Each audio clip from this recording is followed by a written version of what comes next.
What is up, everyone? We are officially live once again. Do not be confused. This is not our New Year's Eve, New Year episode, not New Year's Eve. Not our New Year episode. This is still in the Christ Mass month, and so we're still doing Christ Mass content. Hello, Yennefer.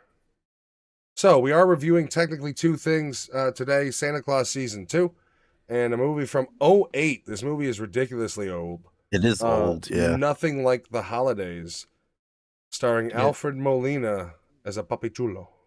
More like Nothing Like Depression. It is a fucking, like, is anyone happy? Like, I guess John Leguizamo makes out pretty good, because, like, Deborah Messing is finally like, all right, fuck a little baby into me, I guess. Like, she's not enthusiastic about it, but she's like, ah, yeah, the dad's dying. Well, we'll go into that. Fuck it. I will start this off by saying this movie, as a Puerto Rican, specifically Puerto Rican Hispanic movie, it starts sad and ends sad, and that's typical. All right, okay, let me ask you, real quick, the thing in the neighborhood where they all get together and walk to church. That's real. Mm-hmm. But I've never heard of that happening over at Chicago and Levitt. I've never seen it happen, so I don't know. But in Puerto Rico, that happens. They all come out and and everybody's playing. If they know how to play an instrument, they're playing along with everybody. They start playing, and they're 2 or 3 years ago, there was a bunch of pictures that they sent me, and my entire family out in Puerto Rico and all the neighbors were all gathered at the corner store right down at the end of the hill, and it was just like hundreds of people just there, and they're all singing and dancing, and then a car just mowed through them. Hey, no, that only happens at American rallies for peace. Yeah. And by rallies for peace, I mean burn the fucking cities down. It's crazy that we consider 2008 old. 2008 is old. It's 15 years ago. Almost 16. Old. Yeah. It's old enough to drive. Says Optimus Prime. Drive safely. You start driving at 16? 15 and a half. Well, yeah, you get your permit. Remember, you get your permit while you're in the class, and if you're not a total fucking moron, you get your permit in class. Like, you have to... At Lane, they had it right on the facility, the driving shit. So, you took your coursework was for the first semester, and then your driving work was for the second semester, and then you had to pass a test in that to get a permit. Now, if you got your permit, and you then you had to take you had to attempt to get a waiver. Yeah, during that test you had to attempt to get a waiver. And I got the waiver, so I didn't have to take the DMV driving test. Yeah, which was cool. And then I only had to take the actual driving exam once, I believe. Yeah, I took it once, but I guess I got one question wrong that brought me down below. And then the guy was like, I'll give you a chance. And he goes, and he asked me some question about who goes first when you come to a stop sign with everybody. And I was like, either wave somebody by or the person to the left. Depends on how it goes. And he goes, okay, you passed. And then I was like, all right, thanks. I've never taken a driving test. That would explain how I meet some of these old black women on the roads who maybe it isn't their intention, but at this point, I'm pretty sure they're just on the road to try to kill me. I feel like every time I'm out on a Sunday post-church, there is a black woman that is hunting me like she's got a Call of Duty bounty out there. I've never taken the driver's test. I've had to take the written several times and the in-person driving once, I think. But I don't get any tickets, so, like, generally speaking, if you don't get any tickets, they're kind of like, oh, fuck him, he doesn't exist, he probably doesn't even drive. So, you know what I mean? Like, they just fucking, all right, give it to him. Like, this year, they were like, you can renew online. I was like, all right, cool. I mean, even since high school, because I finished my high school out in Poplar Grove, I just took the class. And you had to you had to get a log of a certain amount of hours of driving time, didn't you? Yeah, and then I just took it to the DMV. See, that wasn't like that for us when we had it. So you actually learned to drive with my father out in Woodhaven-ish area. Yeah, quote unquote. It was all those. That was all those straight roads. And look at it, works out because that's where you're living out in all those straight ass roads. I could drive in straight lines now.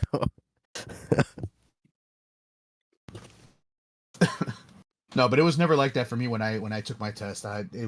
We actually had to go and take it no matter what, unless you actually got a waiver during your class. So it didn't matter. This has been Driving with the Nerditude movie podcast. And then there's that time I accidentally killed a homeless man. Why do they wear all black at night on the side of the fucking road? with a fishing hook, whatever. Who the do they think hooks? they are? Yeah. Wait, so are we? I know are what we you did just last jumping? weekend. Are we just cold plunging into this first movie? All right, Is so that what here's we're the doing? thing. I got to be honest with you. I kind of want to shred both of these fucking things like they're pulled pork. You know what I mean? Like they're not. I know you like the movie Nothing Like the Holidays, Giovanni, and I didn't hate it. I do. But there's a lot of cringe in there.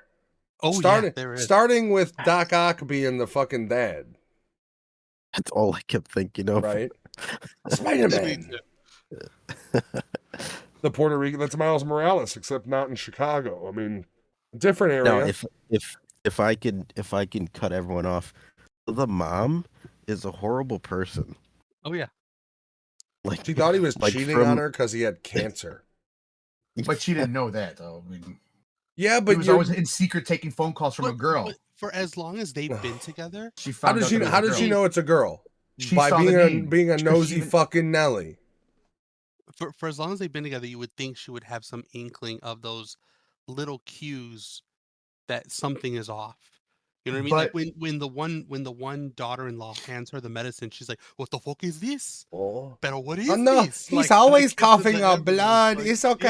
Yeah, like, what? But it is typical in the Puerto Rican family to hide stuff from your significant other, to where you're almost on your deathbed, and then you're like, "Oh, by the way, all this time I've been dealing with cancer." It is typical. But also, it's a pride thing. for the mom to still be right when she's wrong, because like even at the end, like she what does she do when he's on the hospital bed? Doesn't she like smack him? Yeah, she scolds him. Like, it's like what? I mean, the whole thing of like, what are you doing? By the way, what cancer is that where you're driving a car and you just like, and you just like, you know what I mean? I don't know. Like, they don't what was say that? Anything, right? No. Poor Deborah Messing. She's the gringo. She's the only one who knows. Like, you know, she went and Googled exactly what the fucking pills were, and was just sitting there like with a glass of wine and a headache, just like, oh fuck. So that's another thing. Their marriage is doomed. Like, what? So are they married, or are they like? Is Leguizamo and her actually married? Yeah, they're married. Yeah, they're married. But he's also the whitest guy in the room. There, you notice that, right? He's a little bitch in this movie. Brain cancer. I wonder. Puerto Rican. But yeah, they're married. She doesn't want to have kids because her career is blooming. He wants kids because they're getting older. At first, he didn't want them, though. He says that he didn't want kids. But then when they were going to see his mom, and he's badgering him. That's when he says he does. And then, yeah, like, but then that's another mother, I love thing. how she jabs at her with the little like, I could have kids. That she just looks over. It's like, damn. Yeah, because he does tell her word for word what she's gonna say, and when they get there, she goes in order too. When she's sitting there and she's like, "I was going to leave him, and now," it's like, now what? Well, you thought he was cheating, and he's only dying. It's no big deal. He's not cheating. At the end of the movie, she caters into having kids, and it's like, cool. So that's not going to be a time grenade, like 5 years down the road. Well, she did say she's still taking the job. Yeah, she did. Sure. Say, yeah. Okay. Still taking the job. Because that's nothing. That's what companies want to do. They want to. My mom was Puerto Rican in a sense, I suppose. That's what a company wants to do. They want to start an entire hedge fund based upon you being the co-head, and then have you have maternity leave right away. That's exactly what every company wants to do. You better be planning on having that fucking kid in your office. And then there's the brother that was in Iraq that potentially ruined another relationship and then takes over the dad's bodega. I do like how it like it was a PTSD thing though for him, and no, it wasn't. He wanted to fuck his former girlfriend, and she was taken. His decisions of the bodega thing and all that stuff was a PTSD because somebody died in his thing, I'm gonna tell you the only good actor in this movie, and they're all good actors, but in this movie, the only one who was good was Luis Guzman. He was amazing. He's great in it. Fucking on point every scene he's in. He plays himself every fucking movie, pretty much. So Yeah, but That's him. well, I like him, so I'm okay Except with for that. Pachanga. Except I like for him. Changa. I think that was in what is it? The with John Leguizamo where he's Benny the whatever. Benny yeah, I know what movie. Carlitos Way. Yeah, but he also has Benny from the Bronx. There you go. Yeah, I'm Benny from the Bronx. But he plays that uncle in this in every typical Hispanic family who shows up, is always cheery, like, where'd you get that shit? Oh, don't ask, here it is. Like, so there's a Puerto Rican food I haven't had in years that I constantly crave every time I see it, and it's acapuria. And I'm pretty sure they showed it at the beginning of the movie on the cart, and I'm like, "Ah!" Like I'm like pointing at the fuck.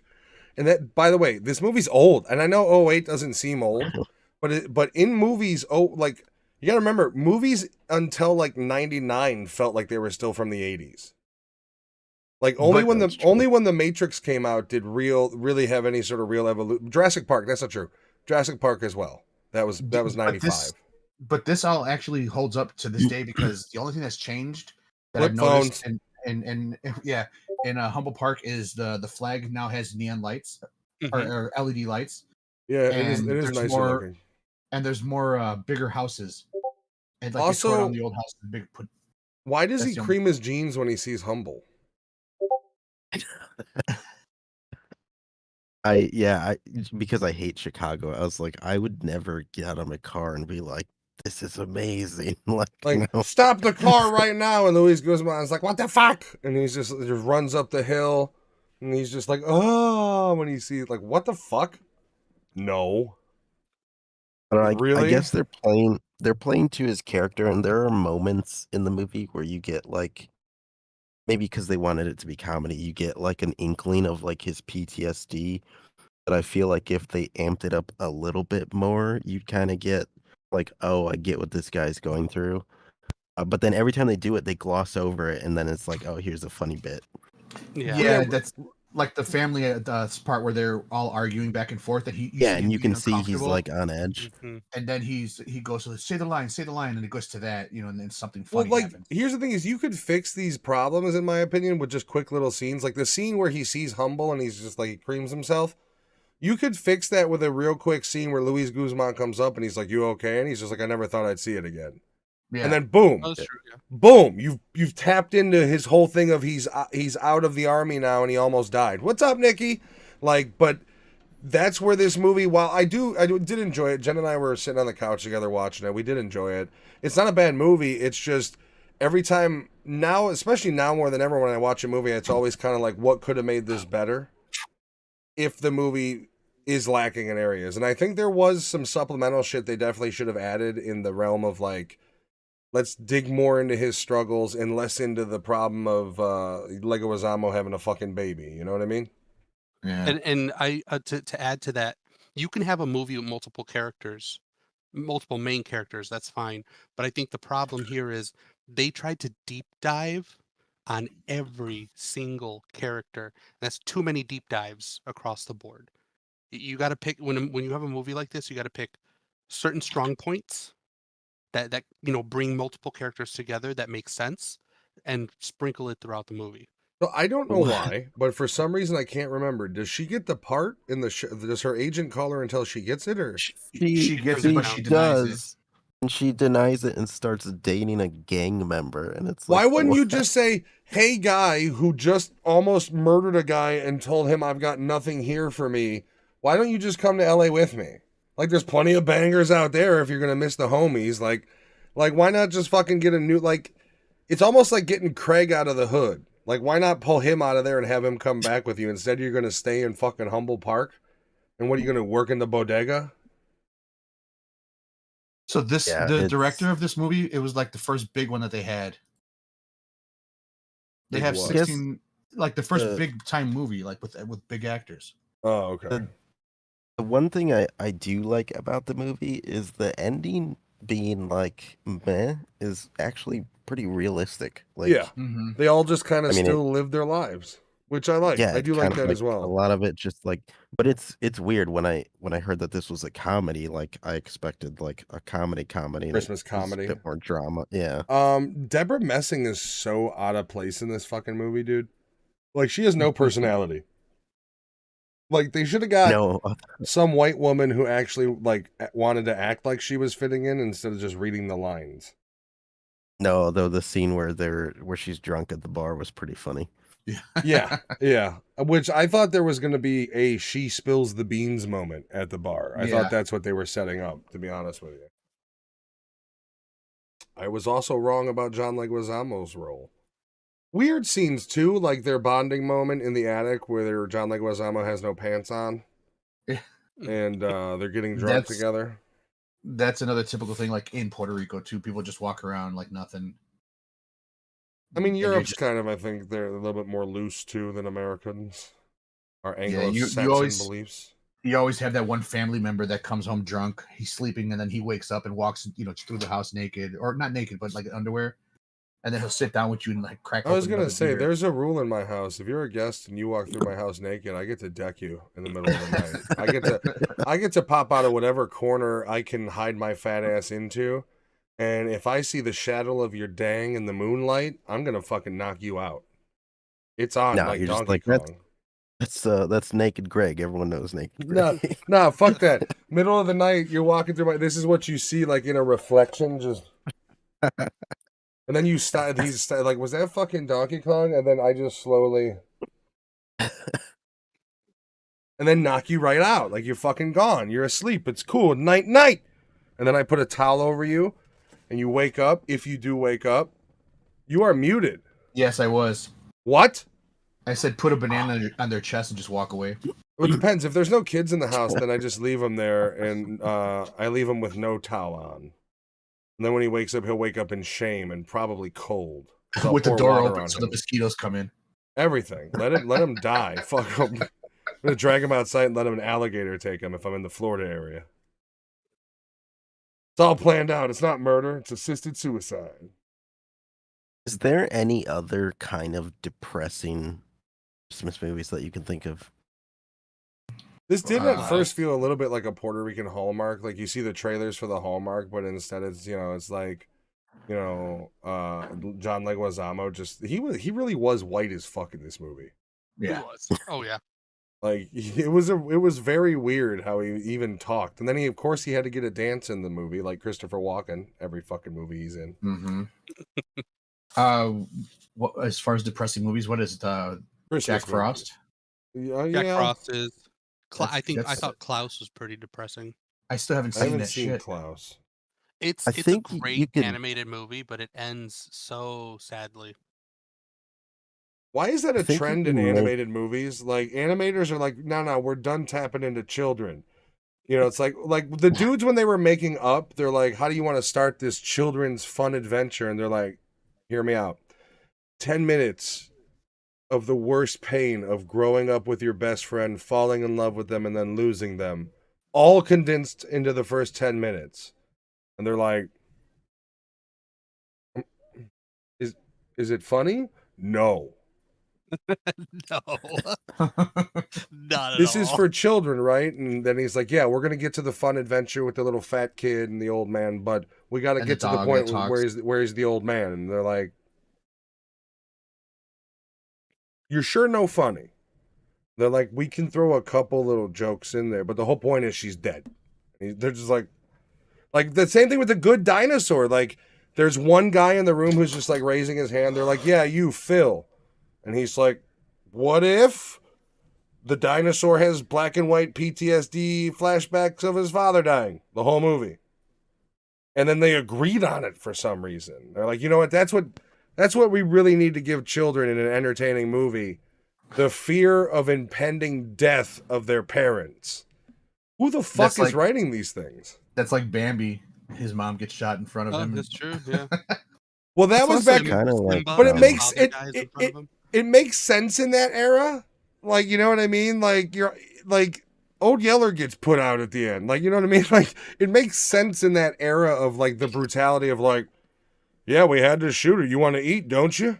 You know what I mean? Like, Nobody even gave a. They gave a shit about Bambi, and it was kind of like, oh, well, the mommy's dead. Like a couple people in the theater. Nowadays, everybody. It was the perspective of Bambi. It wasn't. It wasn't the humans. Well, same thing with Lion King.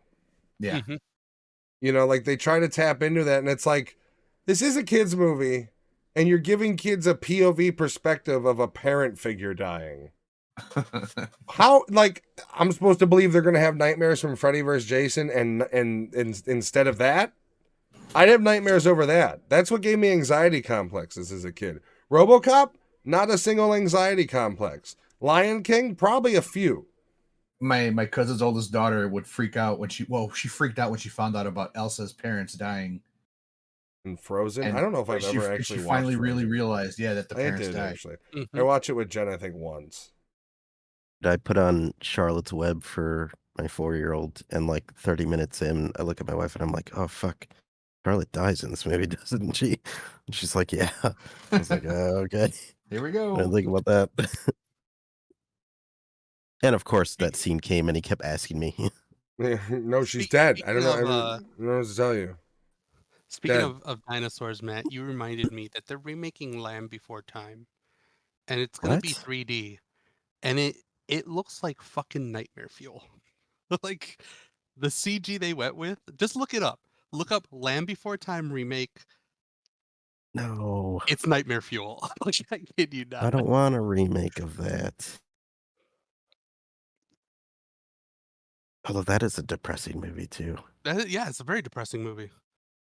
Don't they have like 9 of them? I don't know, actually. Yeah, and in one of them, they legitimately show the moment the meteors hit Earth. Yep. That's true. I am not seeing any actual images or anything of this. Are you sure it's confirmed, or is that like AI? No, it's I typed in Land Before Time remake, and it shows you Leaked images. the what would be like the cover picture or like the movie. Oh yeah, poster. that is a weird. It's like The, How to I Train Your Dragon animation. Yeah, it's disturbing. It's weird looking. I don't like it. Like the main dinosaur looks like he's on a spectrum. Well, they're inclusive. We got to be inclusive. I mean, in the original, he might have been too. We don't know. I still said just feel like spectrum. there's You all. don't know who I'm talking about. I feel like there's all these people in Hollywood though that like it's as much as they want to talk progressivism in the closed behind the door meetings, like they're looking at a movie and the executive is like, there's not enough black in this movie. And then another executive raised his hand and he's like, I was thinking the same. There's not nearly enough Latinx in this movie. And like Latinos. and then they literally take the casting they have and they go, we're gonna pull him out and we're gonna put him in here. She's gone, she's in instead. Like I think it's all just a fucking like it's almost like Dark City but for movies. What would it take to get Tom Cruise to play the Hispanic lead in this? What? If he's anything like Matt Damon, 20 million to star as a Chinese mythological figure. So, Oh Jesus! Matt I've never Damon. seen that movie, but I kind of want to. It's getting It's to a not point where terrible. like they're sitting in a room and they're like, okay, we're gonna make a Hispanic movie, right? But we have to include everybody, so there can only be one Hispanic in it, and we have to put everybody else in it, and the main character needs to be the white guy. That's But not it's a how. Hispanic That's not. movie. Yeah, but there's a Hispanic Yeah, and he's like, but "Hi, he's my really name is really Pedro." for the cause. Hey, you remember Thomas Edison? Yeah, black female. Wait, what do you mean, black For female? Thomas Edison? What do you mean, black female? That's who we're casting. Who? And it's like the chick from SNL that was in Ghostbusters. Oh no! Oh, you're new, Thomas Edison. What the fuck is up in here? All right, calm down now, Mr. Edison, Miss Edison. Calm down. Sorry, I forgot. That's gonna be. I'm pretty sure that's how Disney does it, where like they're just in a boardroom and the execs are sitting there and they're like, "You want to make another Star Wars property?" And the writers and it's like cold, and he's like, "Yeah, yes, sir. I'd love to do a story about the." How many people of color have you written into this story? And he's just like, well, the whole cast is divert. How many? Like they want to tally. Like they have they literally have a whiteboard that for every like new property they're check marking off how many people of color are in there. Now the white people in the show, and the writer's like, yes, there's a couple, and they're just like, are they the villains? Majorly, yes. I mean, there's a child who's white who's not a villain. Could he be evil? Like I guess if you're gonna make my show. So in the new Doctor Who, they did that. They made Isaac Newton an Indian. Yep. And people lost their shit, fucking complaining. And Here's the problem: is I think most people probably don't give a shit, but most people would give a shit less if the same people that are doing these changes aren't also saying things like only gay actors should play gay roles. Yep. No white people should play any sort of role of color. However, people of color should be able to play white historical figures. Like, if there wasn't so much hypocrisy about it, like if they just put their cards on the table and I would respect it more if they said, look, we think the rules are different for us and you have to accept it because of the complexion of your skin. Would I not agree with that because it's essentially racism? No, I wouldn't agree with it, but at least they'd be being upfront about it. Like, if Hollywood came out and said, all right, here's the deal. We know you love white actors, but our mandate is 60% of the cast or more needs to be people of color. Not only that, but 40% of the behind the scenes people or more need to be people of color. Then you're already kind of rigging the playing field, right? Like, what role is it? Like, if you're a white actor, if you're just a white dude actor, what role do you think you're comfortable with even auditioning for at this point? And you're not a Chris Hemsworth. You're not a muscle guy. You're not a shoehorn him into an action franchise somewhere. You're just a fucking dude. Like, where are you looking for work? What property do you actually feel comfortable taking an audition for? What was it back in? It's got to be rough. In 2015, Emma Stone played Hawaiian in Aloha or whatever, and people fucking were mad at her about that shit. I mean, Emma Stone is pretty goddamn white, though, to be fair. Like, that's like, Macaulay Culkin is playing fucking, like a black historical figure. With the power of makeup, if Robert Downey Jr. proved anything. Dude, he is the only actor to do blackface and not only get away with it, but be hailed for it. Yep. No, there's two people that get a pass. Him and the dude from Short Circuit. I don't care what anyone says. Oh my god. Oh. Yes. Yep. Wouldn't you like to be a pepper too? I just remember him in Hackers and how terrible he was in that. Yep. Oh my god. He was awful in that movie. Like, the whole movie's awful because they're like, that's right, we're going into the network, and they're going through like portals and shit. And it's like, what? He was a villain, right? Yeah, he's the bad guy. A skateboarding hacker. A skateboarding hacker CEO. Villain. Yeah. Yeah. He literally rode the wave of success from Super Mario Brothers all the way to fucking Hackers. Oh my god. Fisher Stevens, that's his name. Is it? Okay. It's sad though, because they can never be like, hey, wouldn't it be funny to make a Short Circuit 3? Because how do they approach skin color? First thing I need to tell you, Johnny Five, is I'm not actually Indian. And he just starts like rubbing it off, and he's like, "I'm white." And, like, I don't see color of skin, Benjamin. He was. That's right. Yeah. He was in what? I saw him, I was shocked. Oppenheimer. Was he? Yeah. Yeah. He looks skinny and frail, like a gust of wind would hurt him. Like a Chicago winter wind would hurt him. Speaking of Oppenheimer, I do find it funny, Louis, that like. You got to admit, with Santa Claus, you just hated it.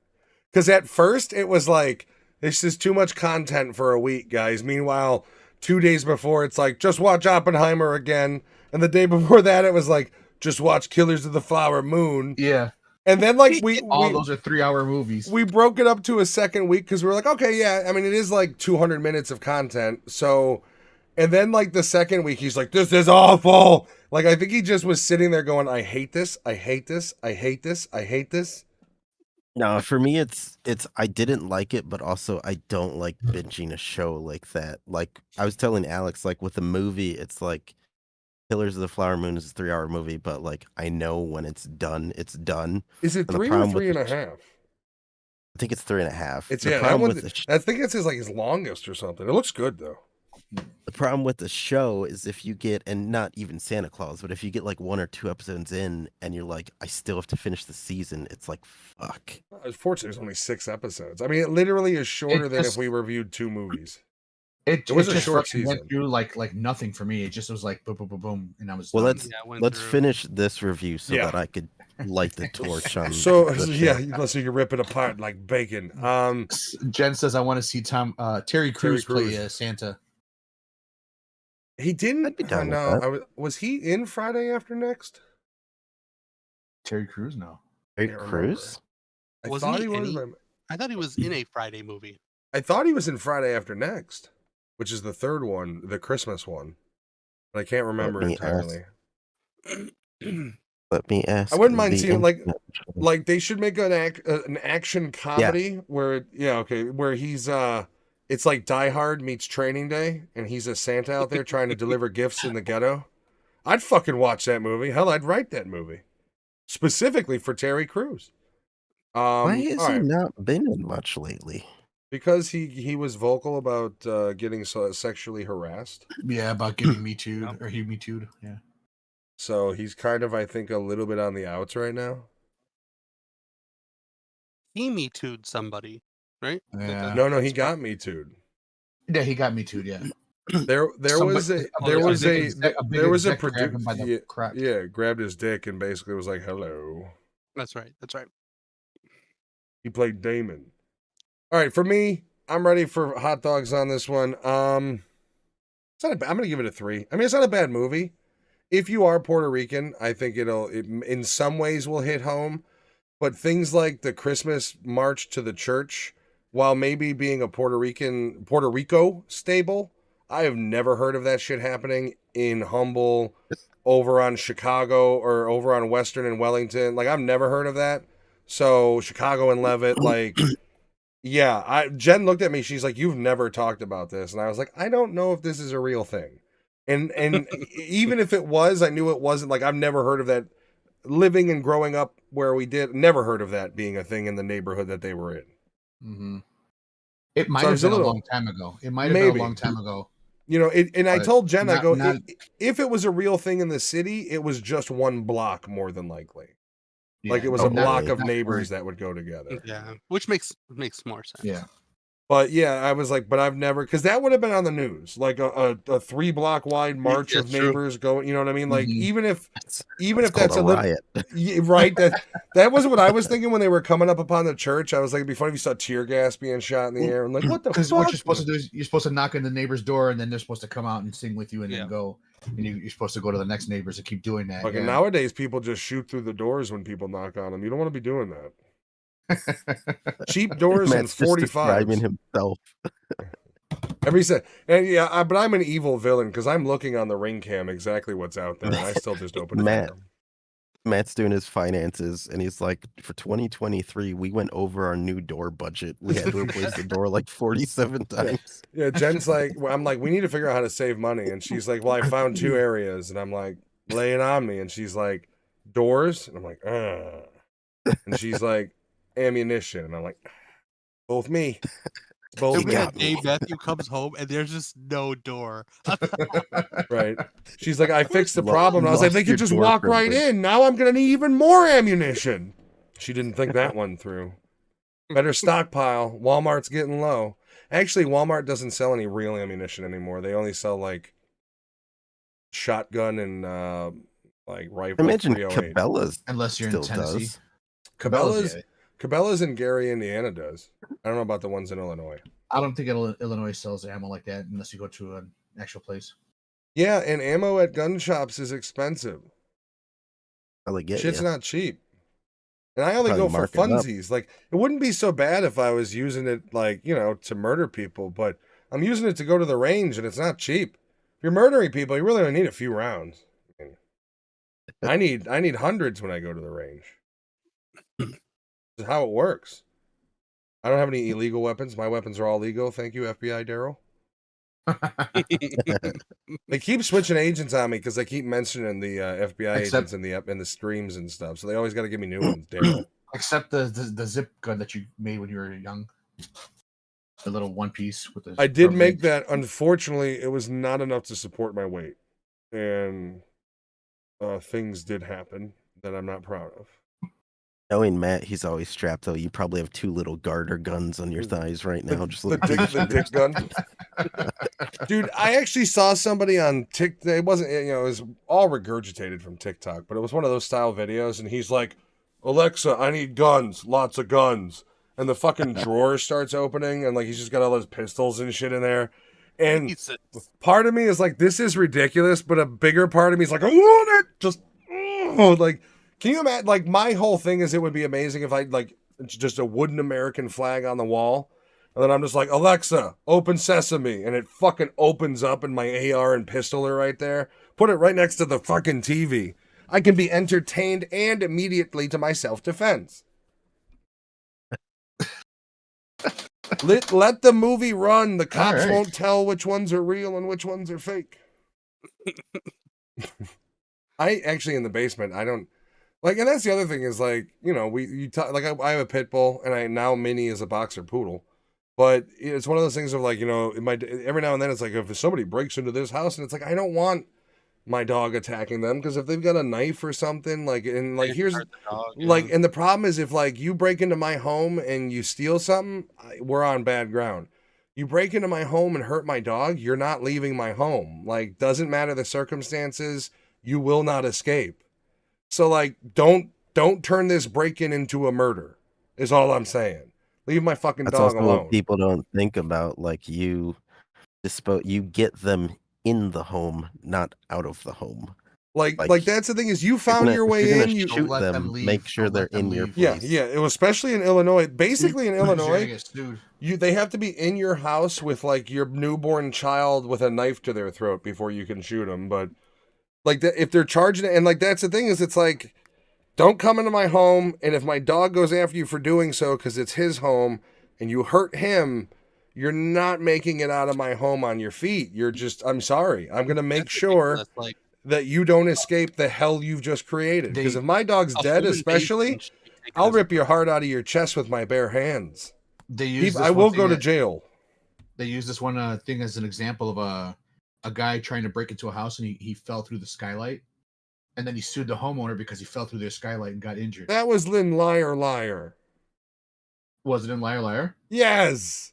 Yeah, but they would use that as an example. As an example. When his assistant was like, I had a friend, and an intruder broke into her home and fell on a kitchen knife and cut himself and sued her. And because of lawyers like you, he won. And he's like, the skylight. And she's like, he got $5,000. And she's like, I'd have got him 10. It's a great line.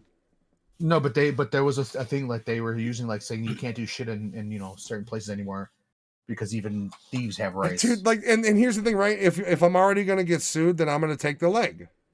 Like, if you're gonna come and you're gonna injure yourself in my house and you cut your leg open and you're gonna sue me anyways, then I want the leg. I'm gonna take the whole fucking thing. It's mine now. I'm getting sued over it. It's mine. I'm taking it. I don't know what he's talking about. He fell on top of the glass. That wasn't me. Yeah, he fell on top of the glass, and they're like, what about the bullets in his head? Well, he fell on those too.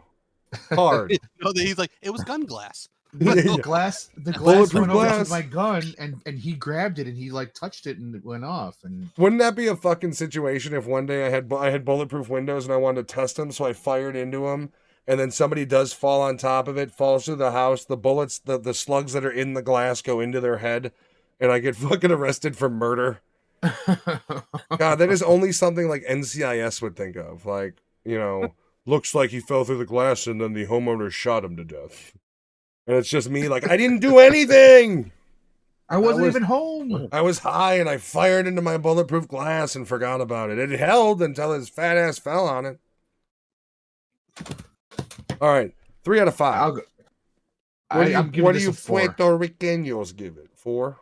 I give it a 4. I liked it. The only thing I really did not like was the sister actor. I don't know what it is. I've seen her in other shows. She was in something else, and I don't like her either. It's something about her. She's like Michelle Rodriguez with a pucker lips. She's in NCIS New Orleans, and she was I think she was in CIS a long time ago, back in the day. She's just constantly like she sucked on a lemon. She's not in always that stoned show. or something. I don't know. I don't know what it is about her. I believe it's She's the not in that original show CIS her she was agent in. called about. Yeah. Yeah, right. I didn't see. Yeah, how stupid. Yeah, no, I have this great opportunity to actually become what my dream is, but I'm gonna stay behind so I could fuck you, banger boy. But I do like this movie. It brought back a lot of memories of eating the food, having family around, like the big thing like that. Living in the barrio, There was no. Sesame Street. Sorry. Before you came around, that there was a bad shit in our neighborhood, but no, it's not. Yeah, then I came in as a baby and cleaned it all up. Yeah, it was all you. I'm a hero. Nothing to do with gentrification yet. I was baby Giuliani is what my nickname was. I'll go next. This is a 3.5. I enjoyed this movie. I'll watch it again. We watch it every year. This is in our rotation. Same things as Alex. A lot of memories with the family. Some of those traditions, other than walking on the street because we didn't want to get shot or get arrested, we did, like I do making have the food, everything. I do have a question about the scoring system. I've been thinking about this a little bit. So 3 out of 5 I feel is a little limited, even though we do halves. Should we go to a total like 10-point per star system? Like, should we be allowed to give 3.7s and 2.1s? I mean, there's a lot of movies probably, where that would come in handy, I think. And I was thinking about maybe for the new year, revamping the rating system a little to maybe do something like that. I think it'd probably make it more even if we got rid of the half scores and went to 10. So just out of like whole stars, but out of 10. Oh, so okay. Yeah. Because like there's a lot of like wiggle room where you can justify like it would have been this, but it's this, or it's a little bit extra here. Also, the colors of the hot dogs would change when you get down to the lower end. It's green. Yeah, I actually that is another thing I'm gonna do. And as silly as this sounds, is I probably will go through and create some sort of image for the hot dogs and do like 1 through 10 a times number. And so, like, when we do give our reviews, there will be a visual. I have been toiling over things both for the stream and the podcast and everything for the new year, because we constantly want to, we've been going for a few years now, so it's, constantly trying to figure out how to refresh and things. And honestly, I do think one of the things we need to do, Giovanni, I think, shared this as well, is do more fuck off episodes where we just kind of hang out and talk. I enjoy those quite a bit. We also, I want to try to figure out how to revive the sort of reaction video, but maybe tweak the styling a little bit. Stuff like that. But yeah, there's different things I've been thinking about for the thing. Like, we'll discuss it. I'm okay with going to a 10 star or a 10 hot dog rating, and we'll actually get some graphics for that too. Yeah, 10 sounds good. I understand the wiggle room because it's hard to like. I want to give it like a 3.5, but I want to move it up to a 4. But then that's a big jump when it's 1 through 5. Well, that's why the initial idea of like maybe going a 10-point system per each star, because then there's more weight to where you give it. Like, and that is a problem with the 5-star system, is it's like this doesn't deserve a 4, but it doesn't deserve, we do need the in betweens. Yeah. Mm-hmm. Instead of a 3 out of 5, we do need to be able to give it a 7 out of 10. You know what I mean? Because then it's 7 out of 10 isn't 3.5, but it's not. You know what I mean? Yeah. Yeah. All right. So we got some changes coming to the rating. I mean, we've been doing the same rating system for a long time. So, Lewis, how do you love this Puerto Rican tale? Yeah, see, because this is going to be a 3.5 for me. We need to get rid of these 0.5s. This is going to be a 3.5 for me. Now, yeah, I enjoyed the movie. It's because I'd never seen it. If I was going to tell someone about this movie and be like, "Hey, you want to watch a Christmas movie?" I'd be like, "This is kind of like on the outskirts of like, do you recommend like a happy movie?" But I did enjoy at the end that it wasn't like it didn't leave you satisfied. Not everybody was happy. Yeah, it was a drama. Like, You've and we seen a watched Christmas so many... Vacation? This one's a Christmas Vacation. It's well, we watched so many like happy, cheery Christmas movies. It's not nice to watch something different. I've been telling Jen I want to watch Lethal Weapon, and she looked at me and she's like, "I want to watch an actual Christmas movie." And I'm like, my problem is I can't watch Lethal Weapon as an adult now without getting sad about Riggs. Like, Yeah, I know. I still like Mel Gibson. I don't give a fuck. Say what you will, I will watch whatever that fucking drunken asshole puts out. He's doing Passion of the Christ 2 right now, a movie that didn't need a sequel, mind you. in the cable days, if The Patriot was on, even if it was the last 10 minutes, I'd be like, I'm gonna watch this. Like here's the thing. You know, I over the political climate has forced me to try to dissect myself from Hollywood's personal opinions. So if I'm willing to do that for Seth Rogen, then I'm goddamn definitely willing to do it for Mel Gibson's personal bullshit. But Mel Gibson is different because he has an attitude. He has an anger problem. And an alcohol problem. Alcohol problem. There's clearly racial tension somewhere. But then he turns around and he's like, he can act. Oh, and by the way, he can fucking direct. So what are you doing? It's like I know. I still like Mel Gibson. Like when he was in the one Expendables movie, I was like, fucking Mel Gibson, yeah, action movie, yeah. Like whatever, dude. I still like Mel Gibson. You can hate him. I doubt. I whatever. And I also find it funny that like the last video I saw of him was he was saluting Trump at like a boxing or UFC fight or something that Trump was at. He was like in the crowd and he's like, what are you saluting? That's weird. You're for one thing, you're a native Australian that's never served in the military. What the fuck are you saluting? Are we getting an in real life death scene? I'm back. We had a floating laptop there. It would be fucking, I mean, not funny, but it would be kind of funny if like his entire roof just collapsed in on him. Or you ever see those videos where people do something and then it's just like the explosion and then it cuts out?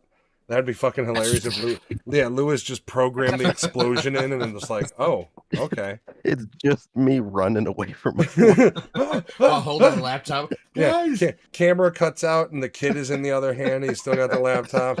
Oh yeah, we should be reconnected now. Okay, we're back. Yeah, okay. Matt, you said camera cuts out and then you cut out. And yours cuts. That was creepy. I'm pretty sure I just willed that into existence. That was weird. On that note, Daryl, FBI agent, stop. On that note, our second piece of content, because it's not a movie, is the Santa Claus Season 2, which I think if I could overall sum it up, there is about 2 episodes worth of dead space. Yep. Gabriel Iglesias is underused and at the same time annoying when he is used. Yes. The best part of that actor or as a comedian or an actor, so you just remove him. Fluffy was not needed in this movie. If they would have picked somebody else as his character, it might have been a little bit better because he cannot act. Magnus Sanchez wasn't bad. He was probably the funniest part of the show, of the season. Dude, fuck that. His gnome was the funniest part of the show. Yeah. That was amazing. The whole concept of elves also having like a Rumspringa is just fucking weird, by the way. Yeah. Mm-hmm. The Cribble Crabble, yeah. I told my wife, I was like, that's Rumspring. There's What's that? It's when those freaky Amish people decide to stop being so yeah. freaky for 2 weeks, and then most of them decide they don't want to be freaky anymore. Then they eventually become freaky again. Yeah, the dynamic of like, I want my son to be the next Santa, a lot of wasted episode on that. It wasn't a terrible season, but it really is, it's very forgettable. Very, let's get everything wrapped up and just button it on the nose because we don't know if we're getting another season. That sort of thing. I was gonna say, are they like done? I mean, the problem is where do you go from here where you're not just retreading? Like this season was a retread. It's no different than when the Frosty guy, when Martin Short came in. Yeah. No different than when the fake toy Santa takes over. It's all the same fucking storyline. Mm-hmm. Just crammed, just bloated with 6 episodes. I mean, the main story of this entire season probably could have been one 45-minute long episode. Oh, yeah. Or a movie. Just an hour and a half long movie would have been more than enough. Both seasons could have been crammed into a movie, and they both suffer. Matt, you said it in a text message. It's filmed like a sitcom. No, it's filmed like a movie, but the writing is sitcom writing. There you go. Yeah, it's got this thing, like, if you watch a sitcom like Friends, they all have a certain rhythm where it's like dialogue, joke. dialogue, joke. And this show is filmed the same way or written the same way, but it's filmed like a movie production, and it just doesn't. It just doesn't gel for me. And I think that's the biggest problem. Is it's written like it's an episode of Home Improvement, and unfortunately, we don't film. They're not filming shit like that anymore. The idea, like if you have a multicam sitcom nowadays, it's like, whoa, man, going back, huh? We're doing it classic style, huh? Because nobody does. I mean, insert laugh track. yeah, Mhm. exactly. Like that's the way this show is written, but the production is not that. It's you're filming a movie that's broken up into 6 parts. And when you're watching both seasons, seasons two still suffers. You can see the parts that are stretched out. They are pulled out on purpose, and doesn't need to be there. Well, you know how much of the performance at the Christmas land of them singing do we need to see? Right. How much minutes of show has to be dedicated to the son and his girlfriend, and then equally the dynamic between Tim Allen and the son. You know, it's like, and then you've got the whole other sub story which takes up a lot of screen time, which is the daughter becoming a witch, and it's just like. Mhm. But the problem is, if they don't bloat those, they have nothing. I Yes. think, I think what they were aiming for was character building, though. They were trying to get people to know who these characters are. Yeah, but the problem is they bring in, like you guys said earlier, they bring in the Easter Bunny only, which is Tracy Morgan, only yeah. to be turned into an inanimate object the rest of the season. Like you bring in characters, and you're using legitimately a character as nothing more than a device to further the story of a sub character, because their story's thin. Because without the whole transforming the Easter Bunny into something else, her story basically just boils down to, oh, you're a witch. Can you turn your brother back into a human? Mhm. So like they have to show how she developed the skill somehow, but it's just, I don't know. I didn't. The show isn't terrible. I don't hate the show. I don't like the show really. I think it's just kind of whatever thrown together. We need to have a generic story, retread territory we've already been under, and wrap it up in 6 episodes. Jen liked the elves singing and dancing. I thought that was cringe as fuck. I hated it so much. I hated it. I think another problem is growing up, like my nieces and nephews who, 6 and 11, and I think there's one in there that's 5. They watch the Santa Clauses 1, 2, 3 during Christmas. Yeah. And I think in the show they try and introduce Tim Allen's character, his wife, all over again. You don't need to do that. You have 2 new additional characters, they're children. Boom. Introduce them in the first season, now we know Yeah. them. And I feel like in season 2 they're still trying to introduce these people, and like, we met them already. Like, what are we doing? Yeah. I do still say that Tim Allen is probably doing one of the best portrayals of like Santa out there. I still think he does really well with it. I think he's really good in the show, and I think that one of the problems I have with this season is there's so much less of him. Say Mhm. something nice.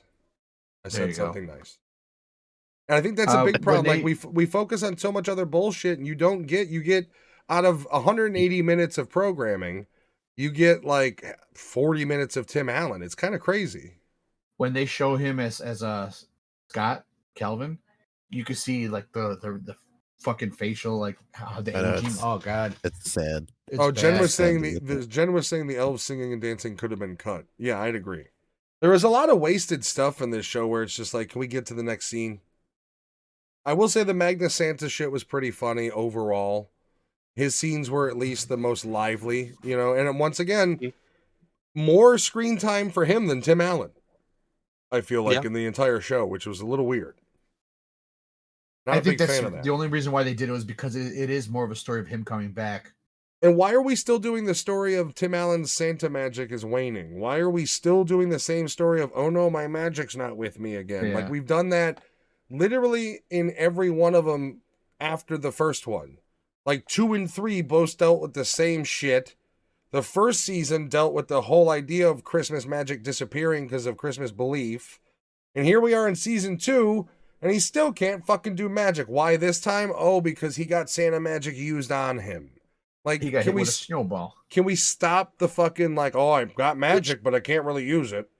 which shouldn't have happened because they say throughout the show and the movies that legendary creatures can't use legendary magic on each other. So technically that snowball should have done nothing Well, to her. also, not to But- mention the amount of magic that was in that vest wasn't a ton, so why would it be so powerful?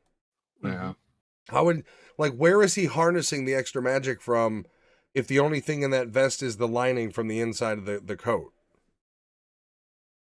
Yeah, there's a lot of shit, and it does feel like a show where the writers were just like, no, it's for kids. We don't have to make it that smart. And unfortunately, some of the jokes aren't for kids because they're trying to also appeal to the adults that watched the original franchise when they were Yeah. kids.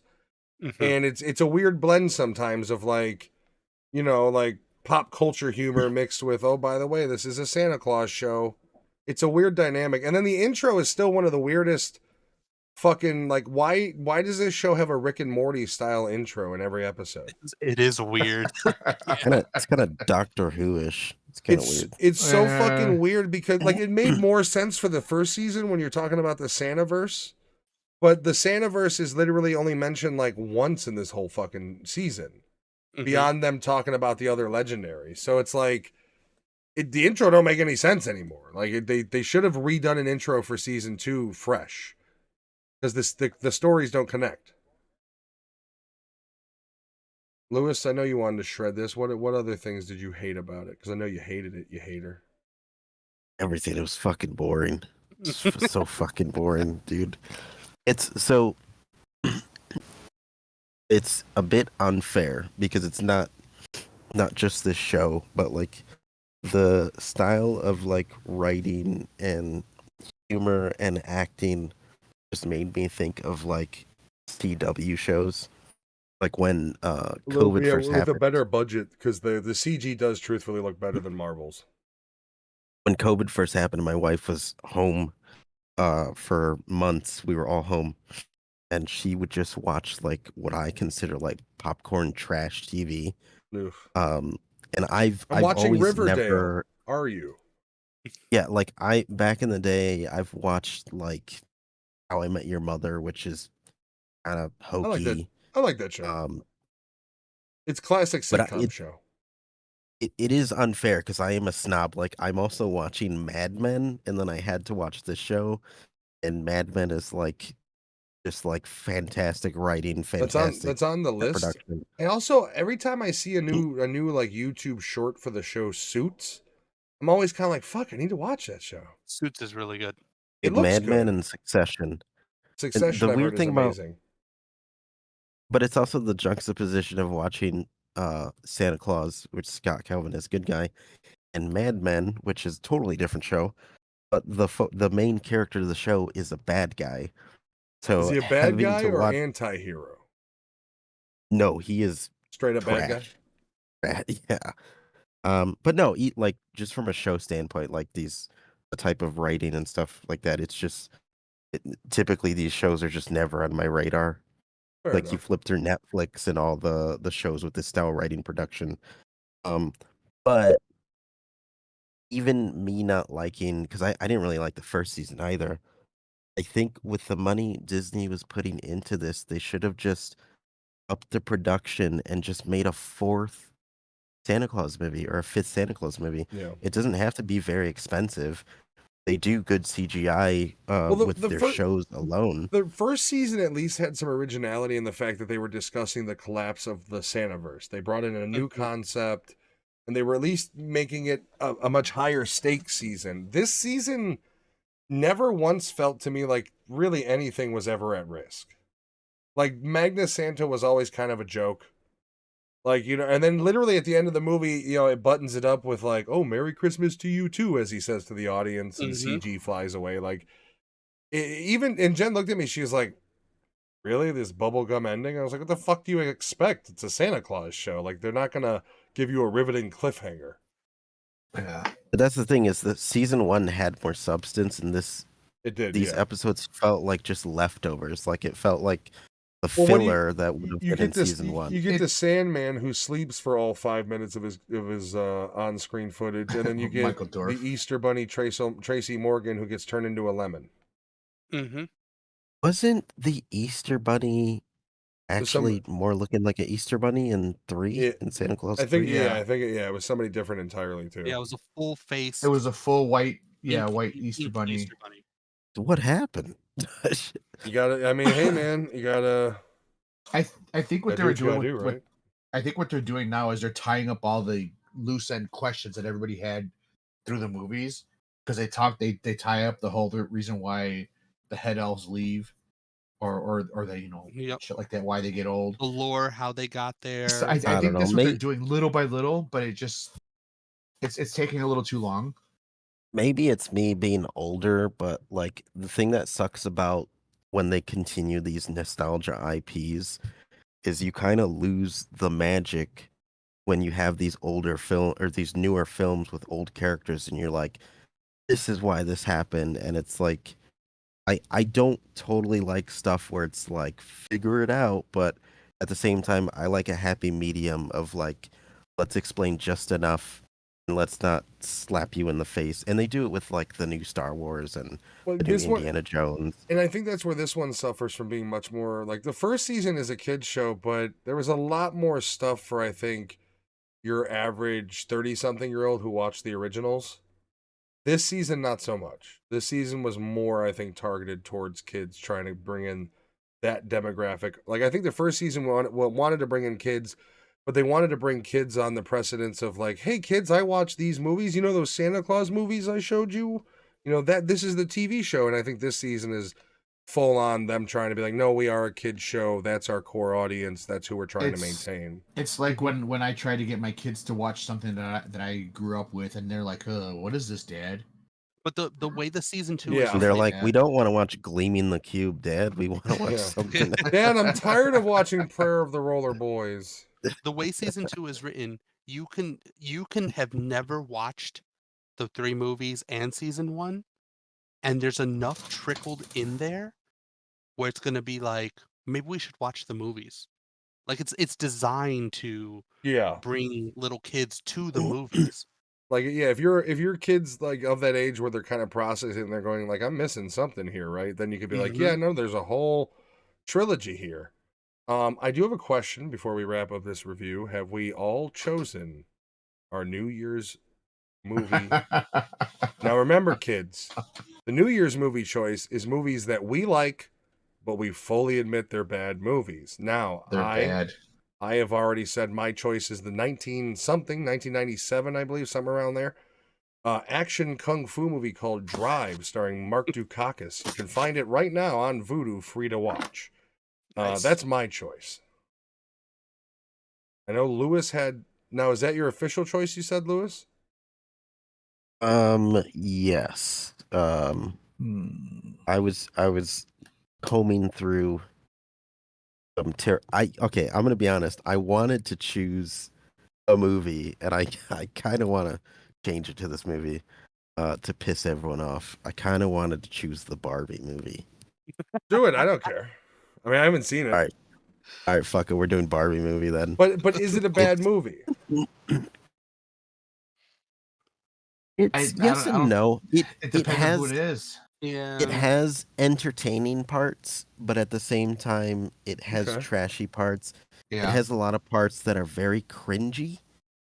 Like cringy. I imagine it's going to be a bit of a hard one for me to watch. Like I'm not going to go into it going fucking, Joe Pesci like fricka, but like I know I'm going to be watching it going, all right.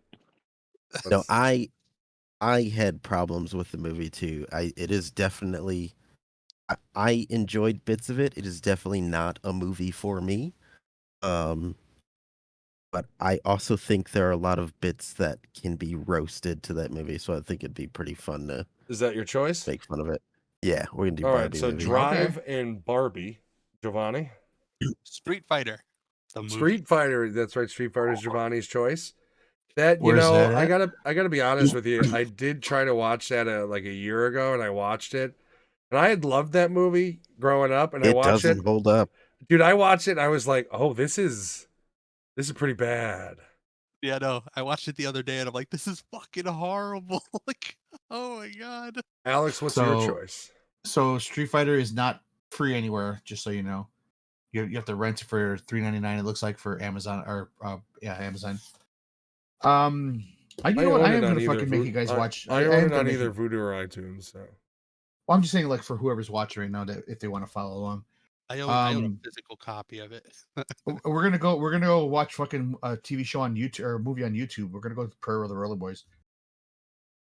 Prayer of the Roller Boys. Yeah. By the way, I found out that Drive has a 4K, and I get it for Christmas, and I send a photo to it, and Alex is like, "What does that cost you? $5?"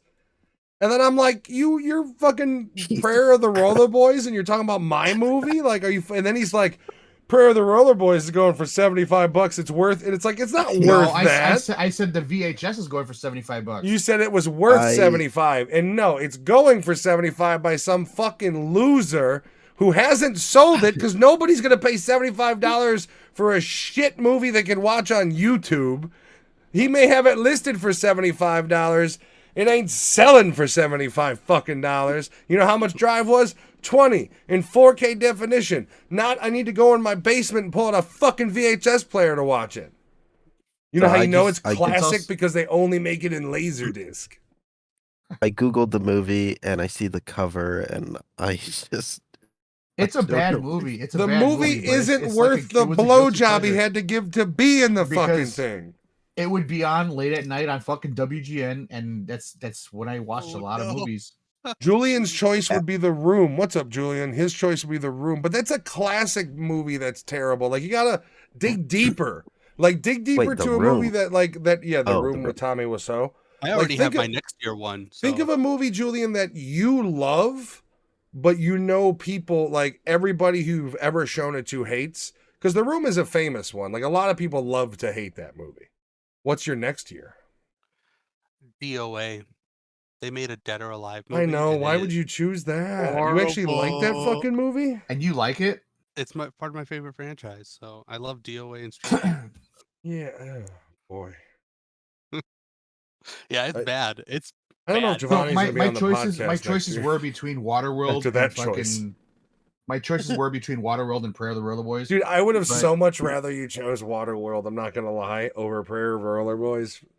I'm not looking forward to that. That's how we do this. But I think next year I might do The Postman. I don't know. Oh, fuck. 3.5 hours or whatever of him walking through some fucking Montana landscape. With Lincoln Ford Mercury as one of your, supporting actors. I don't even, like, I like to think that for the most part, I enjoy I have a pretty good amount of taste in my movie film selections. So I don't even know. I don't know what next year's would be. I have to dig through. Like, I have a few, I think, but there are also movies that I think people like cult classics. Like, I'm a big fan of Pitch Black. But I think we all universally like that movie. Amazing. Yeah, it's a great That's movie. the problem is other movies I was looking at, people like one of the movies I was looking at, it's on YouTube, Guyver 2. Oh, God. Guyver? But okay, one that may be in the contendership. I don't love the movie, but I don't entirely hate it, is John Carpenter's Ghosts of Mars. God, I paid to see that in theaters. I understand where you're coming from. That movie is awful, but I kind of dig it. Mm-hmm. One of the first Ice Cube. Well, it's one of the first American Statham movies too. Yeah, he's in that movie as like a random British dude. He's like a tough guy commando that gets ripped apart. I love any Sharknado. I don't care what anybody says. I have not watched any of them. I think if I was to watch it, I'd be entertained. Yeah. See, I still wouldn't like the movie, but I'd be entertained. There are certain movies, like I could say, I'm like, all right, we're going to watch Police Story 2. Like, but it's not a bad movie. It's just kind of a little bit of an obscure title, like old school Jackie Chan shit. Because I watch a lot of old school Kung Fu shit. So like, oh, that's another one. Oh man, a good choice would be, what is the, my name is Betty. Sure Kung Pao, Enter the Fist. That's a good one. That's a great one. Have you ever heard of Return to Horror High? I have heard of it. Yeah, I actually know the cover because I think I've seen it on sale on iTunes. I own that shit on DVD. I loved it as a kid. It was like the stupidest fucking movie. Somebody dies by fucking brushing their teeth. I don't Like, think it's just Alex it's and just Anthony would like this, but I think Matt would join me on this. One of my choices would definitely be the 5 Deadly Venoms. I'd be in on that. I'd have to watch that. Yeah, We I'd have actually to need see to it. we need to do like a Japanese Samurai samurai movie Sunday. like Samurai Sunday. episode because 13 Warriors is fucking amazing. Yep. Like If we there's a can lot of find- awesome samurai movies that have been made in the past like 10, 15 years that we just like Old Boy. We've never fucking reviewed Old Boy. Oh shit! Really? Or Battle Royal for that matter. Oh wow, those are both really good. Here's the thing is we've been so focused on things that like kind of branch the mainstream. Even if we do older movies, they're mostly mainstream movies. Like there's whole sections of like the type of movies that we like. Oh, Simon Says is a great awful choice, Fabian. That's Jean-Claude Van Damme and Dennis Rodman. Yeah. Great awful choice. Double Impact with Van Damme and Van Damme. Or what was the one with? That's another one that I did something. Like but there's another one alongside Simon Says. I can't remember the name of it, but it's him and Rob Schneider. Damn it, you guys are making me want to choose a Steven Seagal movie now. Yeah. Dude, there's like that movie I love is Time Cop. That movie's awesome. I love that movie If we do something like a Samurai Sunday type deal, if we could find Tai Chi Masters with Jet Li and Michelle Yeoh, that was a fucking great movie. I think the first Jet Li movie I ever saw was what, Black Mask? I want to say. Was, what was the one where he kept killing himself through time? The one. That movie does not hold up very well. It could have been longer, I think. Yeah, but also especially when you're dealing with dimensional murder. Yes. But on the basis of just like a fun post-Matrix kind of kung fu movie, it's not bad. The funniest part to me was a Rastafari and fucking Jet Li.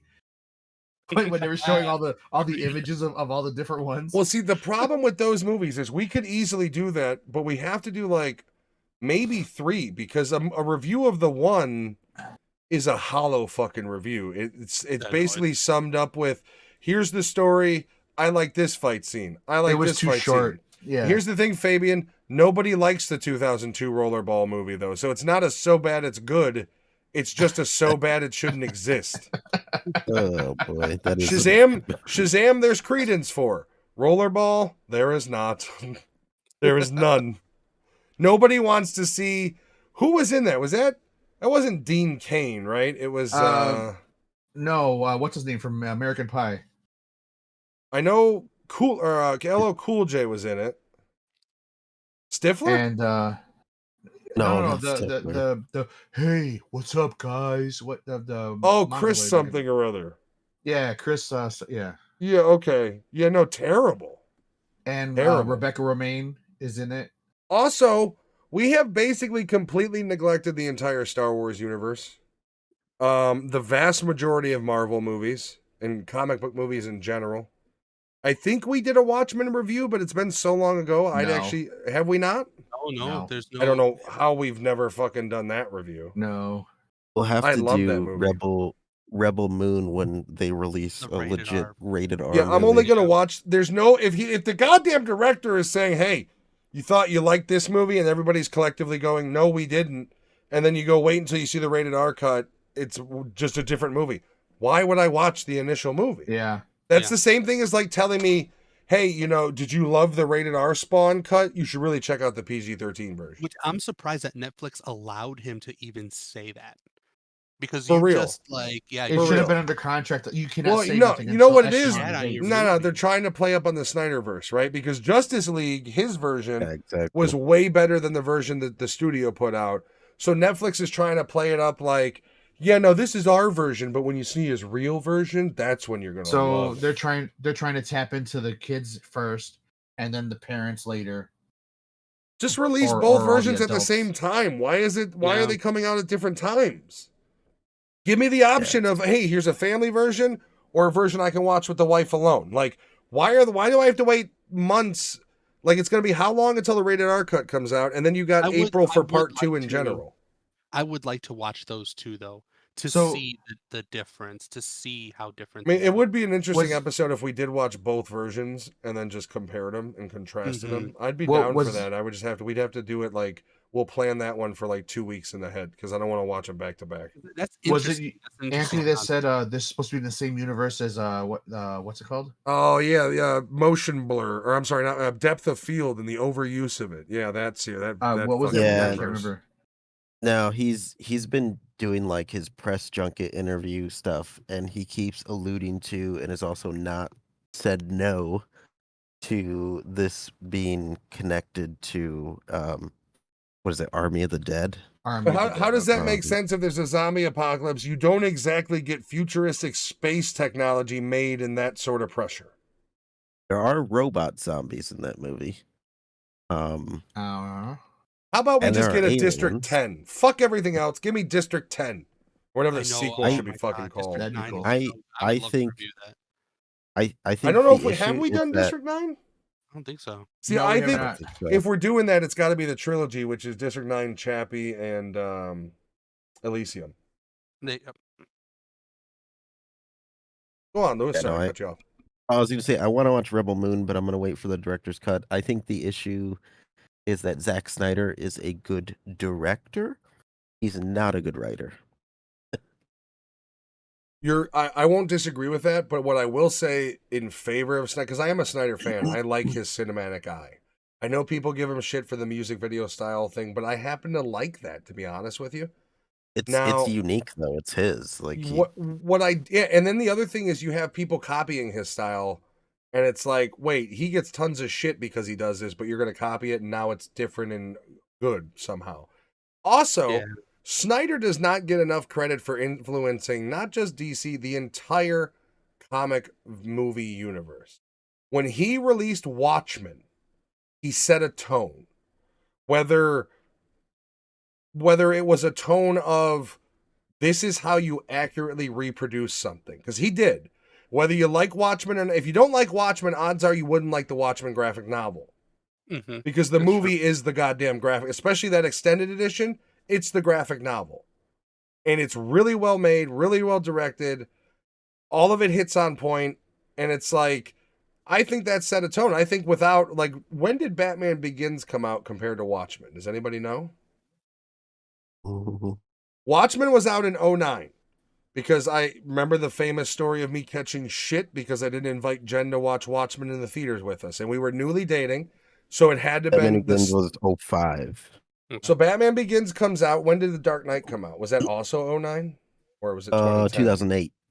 2008. So, I will say this, like the authenticity of a Zack Snyder in Watchmen is still unparalleled, considering what Marvel's like fucked around with characters and stuff. I feel like your statement is still true because when Watchmen came out, that's a comic book movie and a comic book fan movie. Well, then you've got movies everything like you wanted was there. Like if you love the Watchmen graphic novel, you really kind of have to love the movie, otherwise you don't want the novel to become a movie, essentially. The other thing is Sin City. That that's another based off of a graphic novel and brought to life authentically, and like, so the guy does deserve credit for being, at least at one point, quite a visionary director. Now, I didn't like his last outings. I thought Army of Dead was shit. I did love Man of Steel, but I did not like Army of Dead.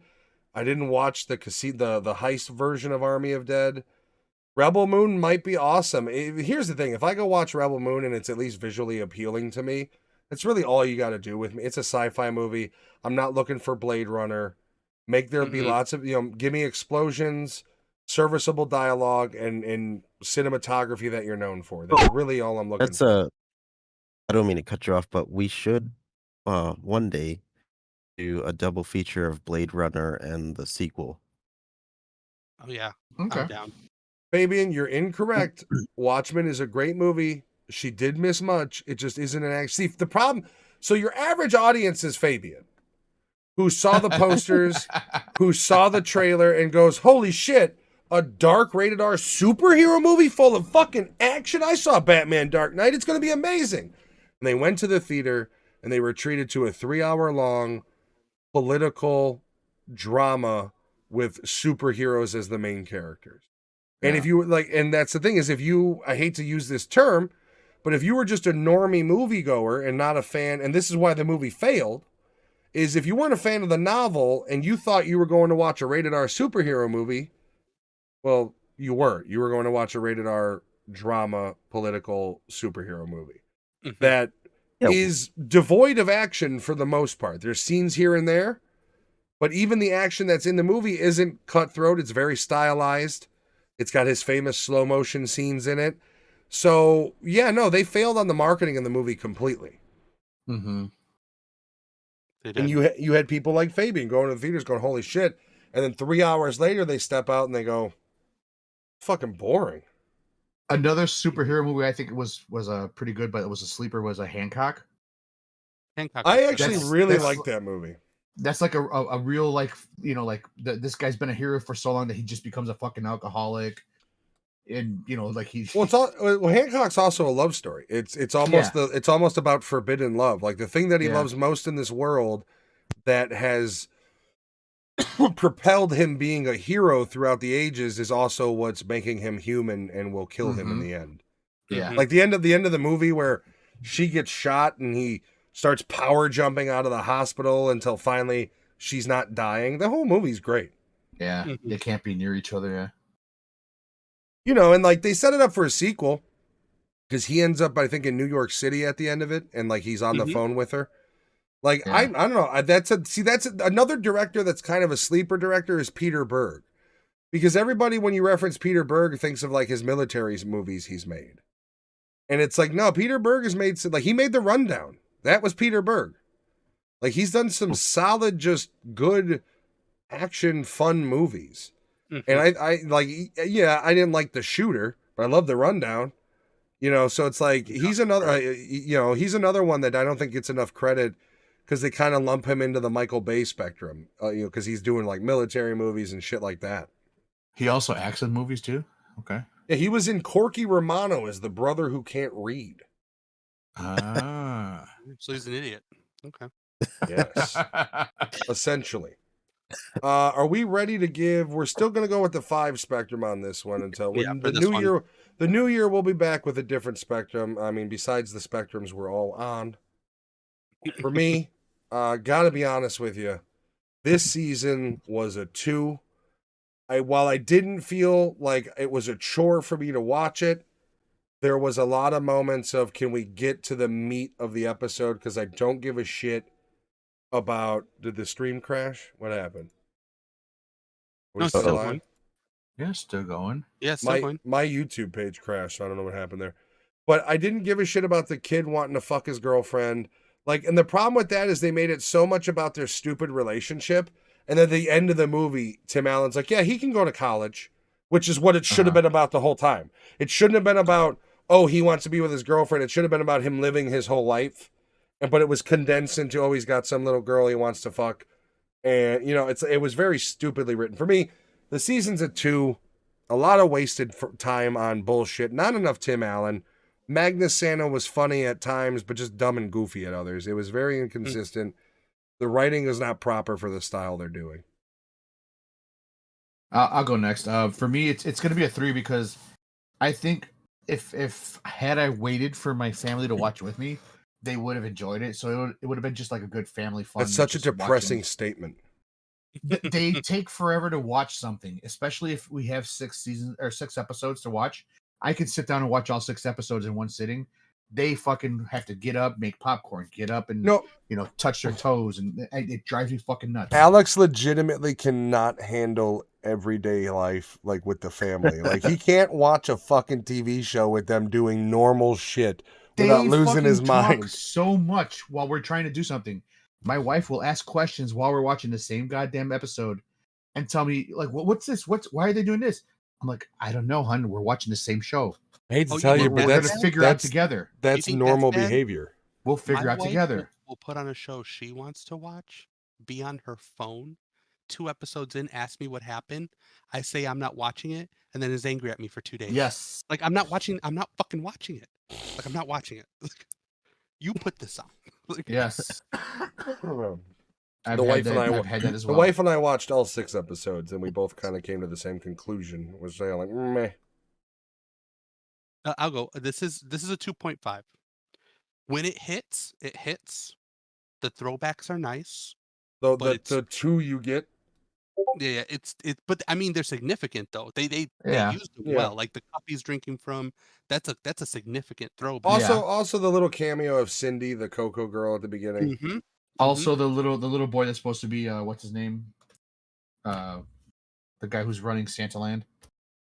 God, I can't remember the comedian's name. Gabriel who sees him bringing the canoe. Yeah, Gabriel Fluffy? Iglesias. Fluffy.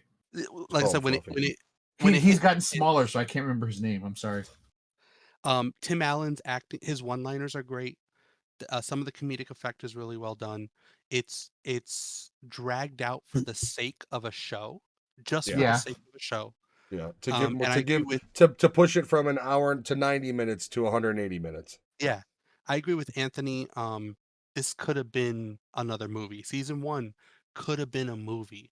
Like, just do a movie. Yeah. That's all you have to do. Just do a movie.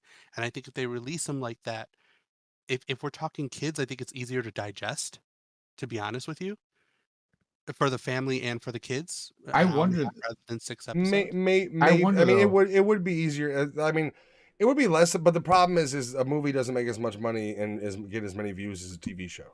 Yeah, that's what I was gonna say. I wonder, like, how is this doing versus a movie being put out? Well, remember, Disney's platform is going basically entirely Disney Plus in TV. Like, look at what they did to Marvel. There's more Marvel TV shows than Marvel movies in 2023 and 2022. Yep. And they That's only have fucking one sad. good one, Loki. Like, That's that's it. the crazy thing is the Disney. It seems like the Disney I still roadmap. haven't watched the second season. The Disney roadmap doesn't give a shit about movies anymore. They're about how do we keep eyes on our streaming service. Oh, I know. Keep releasing shows. The quality doesn't really matter. It's just got to be the branding. And that's I think the biggest problem at Disney is they're so worried about churning content. They're kind of hitting the same wall Netflix hit, where they're spending mass amounts of money. They're trying to churn out content. Unfortunately, the content they're churning out is either not great, turning fans off, or every now and then they have a hit and they don't know what to do now. That's where the problem with Star Wars is they put themselves in such a fucking corner. Nobody trusts Disney with Star Wars, so anything they put out is going to be met with, man, fucking Disney Star Wars. And then you put out a trilogy that essentially besmirches all of what Lucas did. Like, it basically takes a shit on the entire lore of Star Wars. And Not they only expect, that, they expect people to be able to, yeah, I can't wait to watch Ashoka.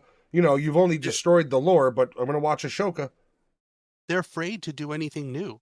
They're like, oh, so let's do Rey. We're gonna do a Rey trilogy. Nobody wants to fucking see a Rey trilogy. What are you doing? Who gives a shit They- about Rey? They should have made Willow a movie instead of a TV show. I haven't even had a chance to watch Willow, and they already took it off. Here's the off thing. of I Disney don't Plus. I don't mean to be mean. It's gone. Yeah, Yeah, they they took it off. removed it completely. They said, "Oh, we're done." But here's the thing. Never existed. And I know there's big Willow fans. But beyond you guys, nobody gives a shit about Willow. So when you announce you're doing a TV show, not a sequel, because it was a TV show, right? Mm-hmm. It was a TV show. You announce you're doing a TV show about a property that, except for the cult following it has, nobody gives a shit about, and it fails because then the people that do care about it watch it and don't like things that you did in it, and then they're told that they're name your ist word for not liking some change they made, and they go, well, fuck you then. I don't care about this product. It's changed the things I loved about it. In any given room, I'm one of 3 people in the room who actually watch this fucking thing, and now you're telling me I'm a bad guy because I'm mad at changes you've made. They shoot themselves in the foot.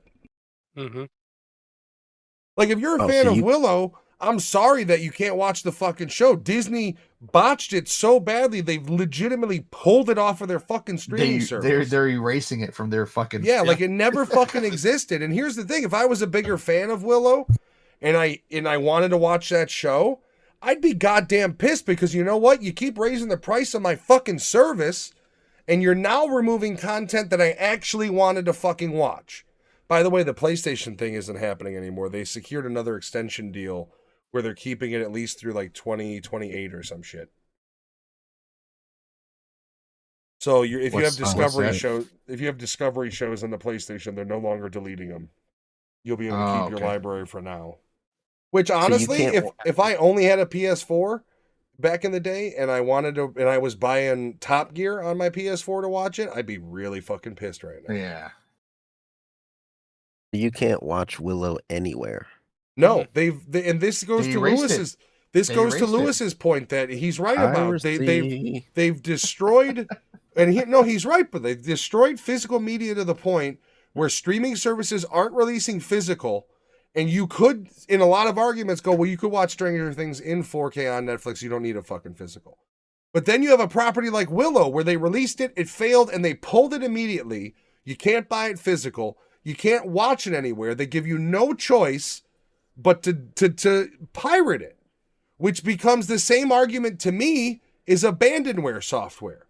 I can't go buy Wolverine Origins, the video game, but I know a website where I can download it for fucking free. And you force your consumers to do that. It is what it is. But it blows my mind that those companies are like, you can't do that. It's illegal. Are you ever going to release it? No, it's done forever. Then what the fuck does it matter? Look at True Lies. It's 2023 and we just got a serviceable transfer. It's not even, from what I understand, a great 4K transfer, but we only now just got a legit 1080p transfer. Every transfer from before this, like if you watch it on cable TV, it's all up converted from the awful DVD transfer that was nothing more than a scan of the VHS tape put on a DVD.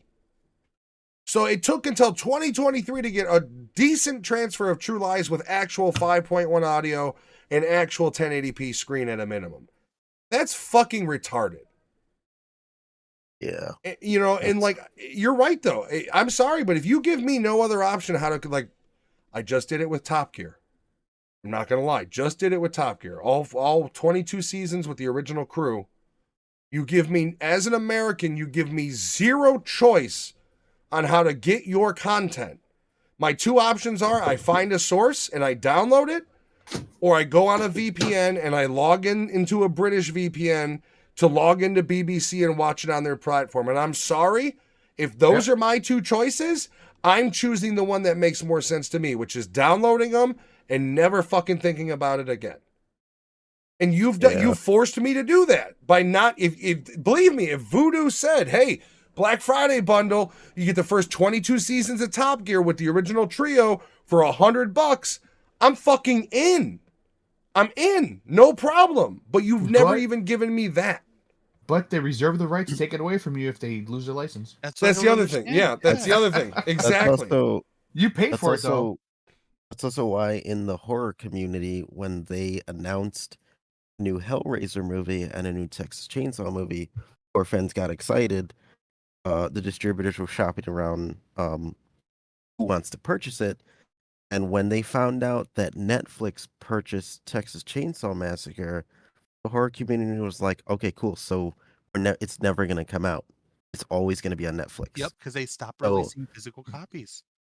Texas Chainsaw insanely got pirated, and people have been selling it, burning it on Blu-rays and selling it, because the horror community is mainly collectors. It's a lot of like physical media people. But there is that's a niche like though. To put it on VHS too. Not all of the fault is on the studios though. Some of this behavior is indicative of consumers purchasing, and your average like physical media used to be the only way, and then since digital media has taken over, your average consumer would more than likely is going to purchase a digital versus physical product. So part of the blame is on us. The average consumer has now turned physical media from widespread to a niche. That's why you've got Walmart. That's why you've got Best Buy taking them off the shelves, because your average consumer doesn't go to a Best Buy and shop up and down the Blu-ray aisles like I used to. It just is what it is. It's consumerism's fault too, because we have now said, hey, iTunes is a click of a button away. I'm not going to a fucking Best Buy for a Blu-ray. It's so much easier for me to sit at home. Well, not even just easier, but it's $5 on iTunes or $12.99 in store for the Blu-ray. And if you're an apartment, surround sound doesn't work. You got thin walls you got to worry about. Unless you're watching something at noon, you got neighbors who are going to complain. But if you got it on iTunes, you could put it on your AirPods and in the comfort of your own home and in your own space, watch a movie on your iPad. Or if you got an Apple TV, same concept. It is, but the next evolution, and people think I'm crazy for saying it, You are going to start seeing streaming services like with Texas Chainsaw and Hellraiser. They're going to buy licenses, and soon you are going to see movies that you like that you will only ever be able to watch on a streaming service you pay for. On They will one never service. come out digital. It's You'll yeah, never it's be already able to own happening. it. I mean, those are It's perfect inevitable. examples. Willow And 2 then is a they're, perfect then example. they're going to do it in seasons too. They're not going to let you watch it all year. They're going to tell you Yeah. only from this year. Well, This time to this I time. mean, Yeah, I think they're going to Disney vault it. yeah, well, not only that, but I think that bullshit that Disney did when COVID happened, when they were simultaneously releasing in theaters, and I think that was a test run. And I think the idea is, yeah, you do pay for the premium membership. However, if you'd like to watch this particular movie, A which is little also in extra. theaters, $9.99 extra gets you the lease for this movie for 24 hours. No, I it was think 20. It was I- 20 something extra. no, well, no, I mean, I think if it hits mainstream, you're gonna Yeah, have yeah, Netflix. okay, You're gonna I have gotcha. Netflix going $15.99. You could watch it right now on Netflix for the next 48 hours. I Yeah. think every streaming service will eventually be on the Amazon Prime model or the Disney Plus model of you pay for all of these, but if you want to watch Or this you gotta brand wait, new or one, you have to wait 3 months till you can watch it yeah, on your own service. it'll be in your Paramount Plus in 3 months for you to watch. But until then, $12.99. It's not bad. It's a rental. You're not going to own it, but you can watch it. Yeah. Yeah. You can watch it now, and then in 3 months you can watch it again when it's part of the whatever you pay for library. The normal library. That's why you have directors fighting with studios or walking away. Like Mike Flanagan, one of my favorite horror directors, he just left Netflix, and one of the reasons was because when he joined Netflix, he's a big horror guy, so he wanted his stuff not to be locked to Netflix. They let him budge with the Haunting of Hill House and Bly Manor, and then he releases Midnight Mass, and they told him no. So he filled his contract obligations with the other couple shows, and then he said, "Fuck you, I'm going to Amazon." Like, and Christopher Nolan is an advocate for not doing digital. Who else just left? The director of the new Scream just left the project too. Yep. Yeah, I think his like, quote is, "A dream job turned into a nightmare" or something like that. It sucks. It sucks. I think the future of movies is bleak. Like the digital era of like buying shit on Vudu, that was cool. But if you didn't see that it would inevitably go down this road, you're crazy. Like it But it yeah. shows too. It shows too. I'm a fan of Stranger Things. I love Stranger Things. Target had the special edition copies that I own came those out too, in yeah. the era's VHS. Yeah. And then they stopped. copies, I got and they those too, stopped yeah. because we're not going to get any more. That's it. Yeah, I bought Can't buy those. them I anymore. think I got the first 2 seasons. Yeah. So I have a Yeah. incomplete collection because Netflix wants me to pay for their service to watch it in perpetuity. Like, what? Ugh. Like, I mean, ridiculous. but I mean, here's the thing: if you're a gamer, like if you're an old school old guy gamer, like I am, you saw it happening with PC gaming. You saw it happen with gaming. Yeah. Like look at PC gaming. PC gaming went from you go into a Speed. GameStop or a Babbage's or a Funkoland, whatever it was called, and they had the giant boxes for the PC games on the shelves. Uh-huh. Mhm. And you'd With walk one in little there. disc inside. And PC games were always CD. They always had the serial code you had to punch in to activate said CD. And then Steam comes out, and there is no physical PC releases anymore. If you go into a store, and if Best Buy sells you a physical copy of a PC game, it is a case with a code card inside of it. Yep. PC physical gaming does not exist. And it's just the natural progression. As we get more and more digital, everything will be digital. You don't have CD drivers on your computers anymore. Yeah. I don't even have a disk drive. There's no more I mean, drivers. No, well, look at. I mean, to really show you how far that's even going on TVs. My TV over here has an Xbox app that I can cloud stream video games to it. Oh wow. All of the new modern TVs, like the new, I think it's a Samsung series TV. One of the branding TVs are marketing the fact that you can cloud game on Xbox. And they were doing, like Conan just did a video where he was playing Starfield, streaming it to the TV at 30 frames a second.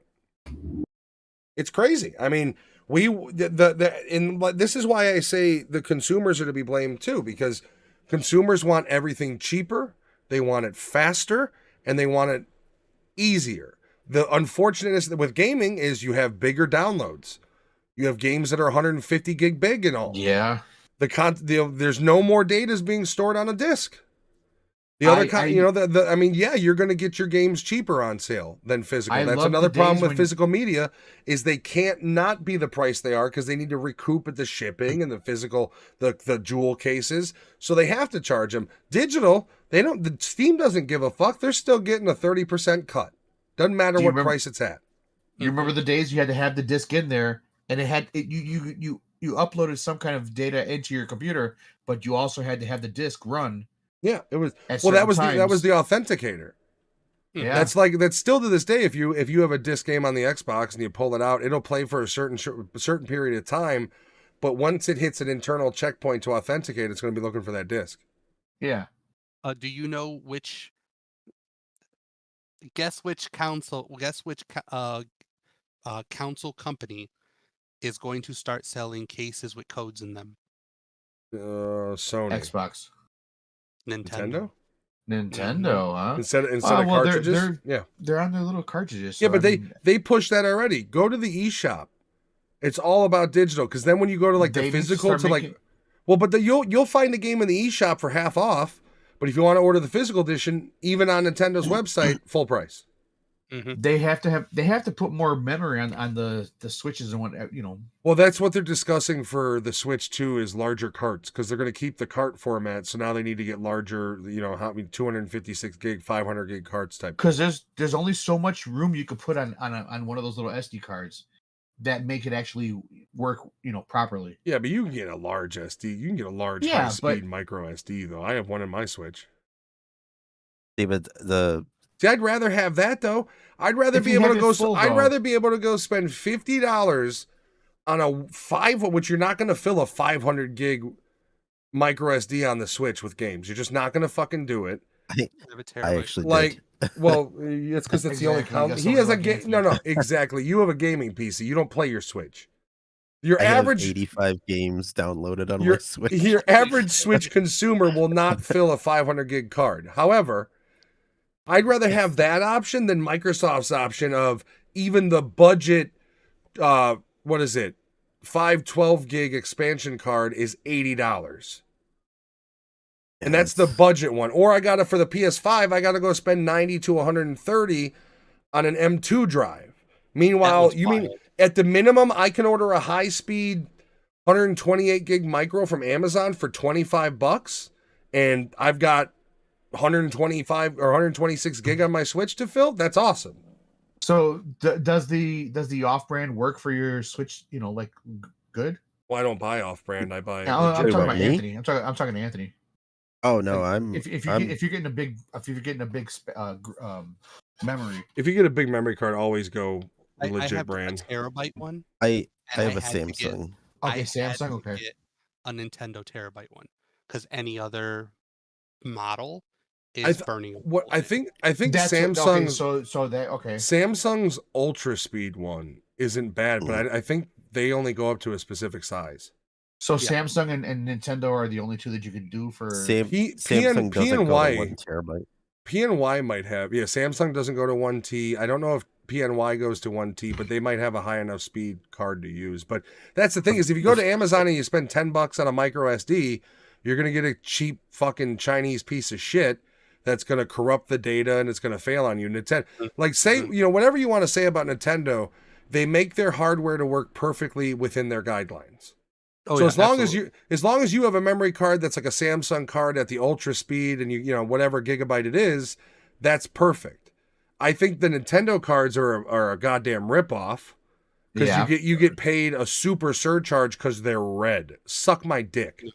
I got the terabyte one on a Black Friday discount.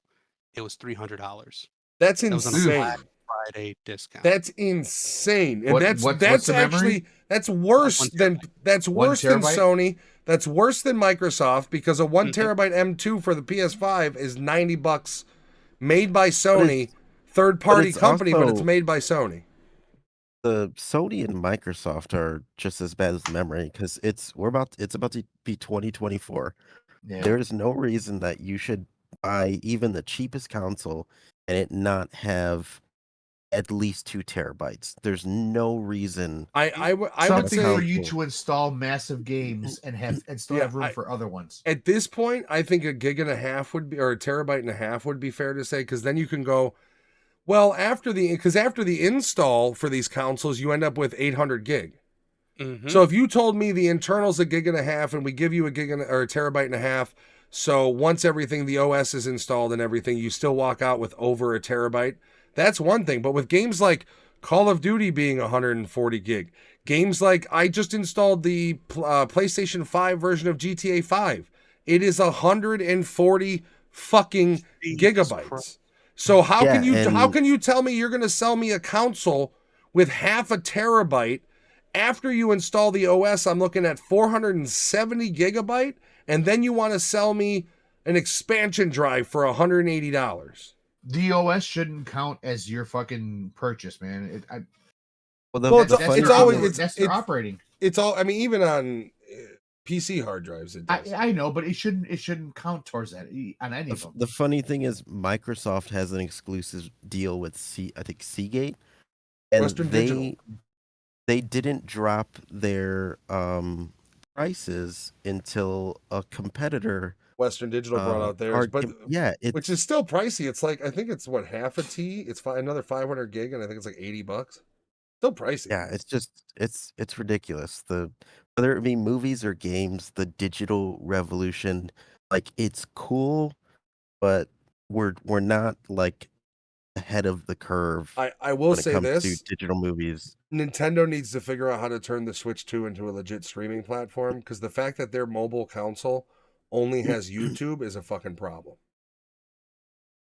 I don't want them to, but they need to get into the streaming services market. If you want to compete with the Steam Deck, everything that's in a Roku stick needs to be on your phone. If I can plug in my Xbox Series S and access any video app I can think of, then that fucking Switch 2 needs to be able to do the same thing. Because if my little iPhone 13 can access any streaming service on the market, a Stream Deck can access any streaming service on the market, that goddamn Switch 2 better also be able to do that. Because I guarantee you, there's a lot of... one of the things holding the Switch back from being more than just a family entertainment system is the fact you can't stream dick on it. The only thing you get is fucking YouTube, and that's it.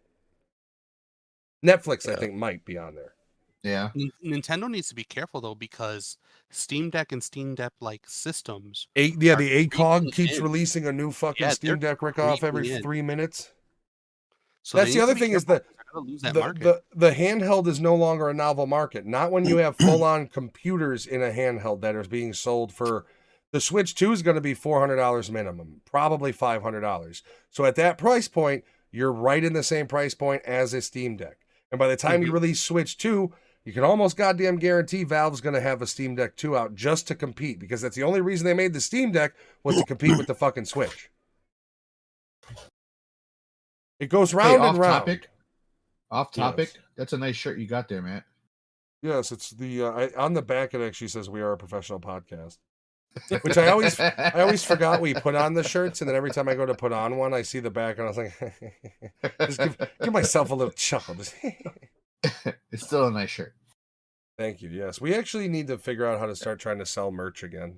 Like, we never sold merch really, but by the way, I have mine somewhere. I don't know where the fuck. Dude, I have so many different cups in this house. It's pathetic. Like, I just, all over the house, there's water cups and protein shakers, but I can never find one when I need one. Like, protein shakers are one of those things where when I get back in a workout routine, I start using them and they disappear. And then I end up just ordering another one on Amazon. And then eventually Jen's like, "Oh, I found your protein shaker." Like, I bought 6 more since then. So I don't know what you want me to do with it. Have we all given our scores on this thing? Anthony, I have not. 1.5. I think we've said everything we need. Jesus. Wow. Yeah, Lewis really hated this series. It was this season boring.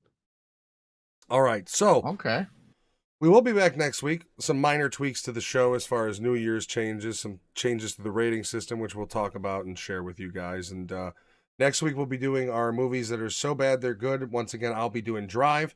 Alex will be doing Prayer of the Roller Boys. Giovanni will be doing Street Fighter. And Lewis will be doing Barbie. Barbie you can find on Max. Street Fighter, find for yourself. I have it on Vudu. Sorry. Drive you can find on Vudu for free to watch. Probably Amazon as well, I'd imagine. And Prayer of the Roller Boys is on YouTube. Yeah, Prayer of the Roller Boys is so bad. It's also just on YouTube. Don't fucking go away because it will start you over from the beginning. I've already tried. What does that mean? So if you're watching and you have to stop, if you have to stop watching, document where you are so you can come back to that area. So it starts you from the beginning. YouTube knows the movie's so bad that right? It tortures you. Like the movie's so bad, it goes, nobody can actually be watching this movie. This person must have fell asleep while watching a different YouTube video, and somehow this piece of shit got in the algorithm, and we're just going to restart it for you because you must have woken up from your drunken slumber and pressed pause, and we know you don't want to watch this movie. It is a guilty pleasure fucking movie. So, like I said, you try to tell me it was worth $75, and I said the movie's not worth the no, it's not worth $75 at all. I'm just saying that they were selling it for $75. The VHS is being sold for $75 because there's one in goddamn existence, and it's only being sold for $75. I said that it was $5 because I know how you buy movies, so I was making a joke. No, I saw they made it, and the only goddamn Christmas gift I told my wife I actually fucking wanted was that fucking movie. And then this is how crazy I am. I see that there's only one in stock, and my paranoia kicks in, and I'm going, what if they fucking sell out, man? And then the logical part of my brain goes, you fucking moron, what other asshole is out there on Amazon looking for Drive with Mark Dukakis on 4K? The answer, no one. You. Nada. Just me. I tell people about that movie, and they look at me like, oh, I love that movie. And I go, not the Ryan Gosling one. And they go, all right. What Alex didn't tell you is if you click on the listing for Prayer of the Roller Boys, he's the one selling it for $75. Yeah, Tim. It's like, it was me. Somebody will buy it one day. Pseudonym. It's my pseudonym name. What's up, KG? He's got a fake fucking account. Hey. All right, everybody, have a great night. We'll see you next week. I'll have a haircut, hopefully, because I gotta get a fucking hair. I'm in the gym now again, and I'm you got to do it for the new year. I do. I'm also gonna see my aunt. Make sure you get all your laundry done too, guys. Put some money in your wallet. You wait a year to do your laundry? No, you're supposed to do your laundry before you go to the new year, and you also have money in your wallet, so it brings good luck. I did not know that. What is the laundry soup? Like, what's the basis on like make sure you like? Is that the same thing as like make sure that you don't have dirty clothes? Make sure you don't have dirty clothes laying around. Do your laundry, get everything done. Have a nice clean house. It's a I don't know how it goes, but it's a Puerto Rican and Filipino thing. Yeah, superstitions. I'm gonna tell you this right now. Anybody who tells me that I need to get up and make my bed to start my day, I never make a bed. No, I'm just gonna say this. You're not supposed to. You're an unmotivated asshole. If you have to wait, but do you wake up your bed going, if I don't make my bed in the morning, it's gonna throw off my entire day? No. You're not supposed to make your bed when you wake up, though. The way these people talk about it is like, get up and I make my bed. That's the first thing because I need structure. And it's like, you're so unfocused that if you don't make your bed, you just have no structure throughout your fucking day. Like, you need to get on some Ritalin. Maybe that's what you fucking need. They say that if you make your bed as soon as you wake up, you trap parasites in there because you're sleeping, you're okay, is this the same voodoo doctors that were doing the other thing you just said? No, it's a real thing. If you're sleeping in your bed and you perspire, you sweat, you leave stuff in there. When you get up and if you close your bed up, you're trapping everything in there. So you shouldn't make your bed as soon as you wake up. Is it kind of like when I fart and I put the blanket over my wife's head? I don't know. Oven. I just have the image of like Alex is just sleeping on a bed bug like riddled mattress, and he's like, I better keep it open, otherwise the ticks will grow. Like, no. I have never heard that in my life of like if you make your bed. That is true. KG said that is true. Leave it for 45 minutes. Because you trap parasites from how you were sleeping the whole night. I don't make my bed in the morning ever. No, and you shouldn't. In fact, most times the sheet has come off the mattress. Like I don't make it in the morning because I wake up at 7:55 and I have to clock in at 8:00, so I don't have time. Yeah, Giovanni, no matter Giovanni, no matter what day of the week it is waking up to an alarm that has been beeping for 16 minutes. and he wakes up in a pure panic. For 45 minutes. It's It's every 15 minutes it wakes him up. Giovanni wakes up so late, his automatic coffee pot has now gotten cold. Like he sets it to brew when he's supposed to wake up, and by the time he actually wakes up, he's got to make a whole new fucking pot. Fabian says it's true. I read it. I went to the outlets with my wife, and I wanted to buy this Coach bag for my laptop. See, even Crash said he read it too. You're not spending $200 on a Coach bag. And I'm like, why? It's for work. She's like, what do you mean? And I'm like, work from I home. have to go from the bed to the door. Yeah, it's work from home. And take my laptop to work. She's like, no. No, I gotta be honest with you. I'm with your wife. If I was in a mall with you and you were like, man, I'm really thinking about getting this Coach bag for my laptop, I'd be like, are you fucking kidding me? Like, I'd give you shit for that. Like, I'd be like, a Coach bag? You work from home, you fuck? Like, even I would have a problem with that. I understand her having a problem with it. I'd be like, are you fucking kidding me? What, to go from the shitter to the desk? Really? No, you gotta hype him up like his Dwight moment and be like, I'll take the wizard. Yeah, I'll take it. You lost out on a good commission, sir. Well, no, it's just he was here covered in blood. That's how I go to the mall every day. It's beet juice, you idiot. See, I like to think that if you're in public and you just like, I don't know if maybe what I have is resting bitch face, but it's just my face. And typically that's enough to make people not want to talk to me.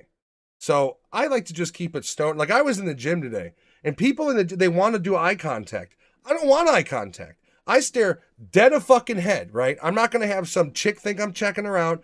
I'm not going to have same shit. I'm not going to have some fucking dude think I'm trying to square up with him.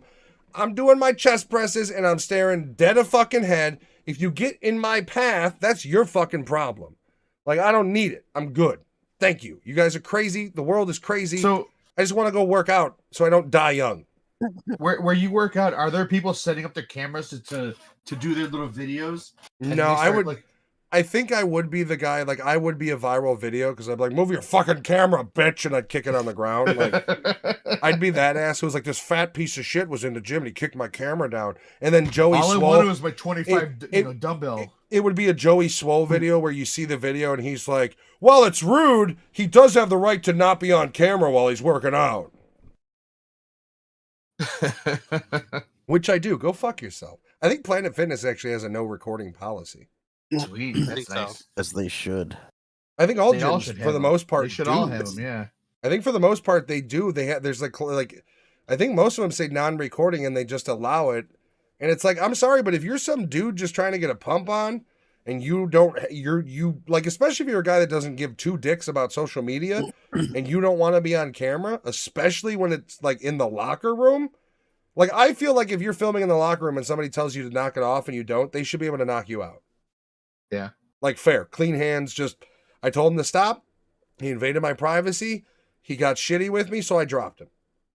Now I'm not being recorded. Sure, maybe I'll be a viral video, but this asshole's maybe learned a lesson not to record people while they're shirtless in the fucking locker room. And they're like, I have no shame, but people have shame. They're like, hold on, let us check our surveillance cameras. As Matt's being arrested, was like, I'm recording all this, right? He's screaming, Nerditude Movie Podcast. Right.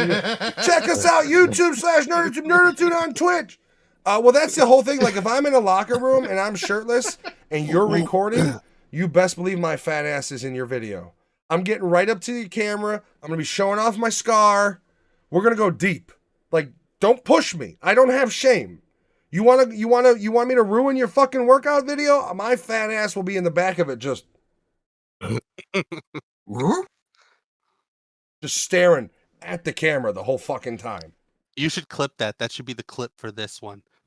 Just slowly get closer to the camera, like the lights flicker. The final Christmas video. Yeah, that's the clip. Zoom it in. All right, everybody. Have a great night. I gotta see if the wife is awake. I suspect not, so I'll probably be hanging out in Discord. Have a good evening. You die. Have a happy and safe New Year. We will see you guys next week after the New Year.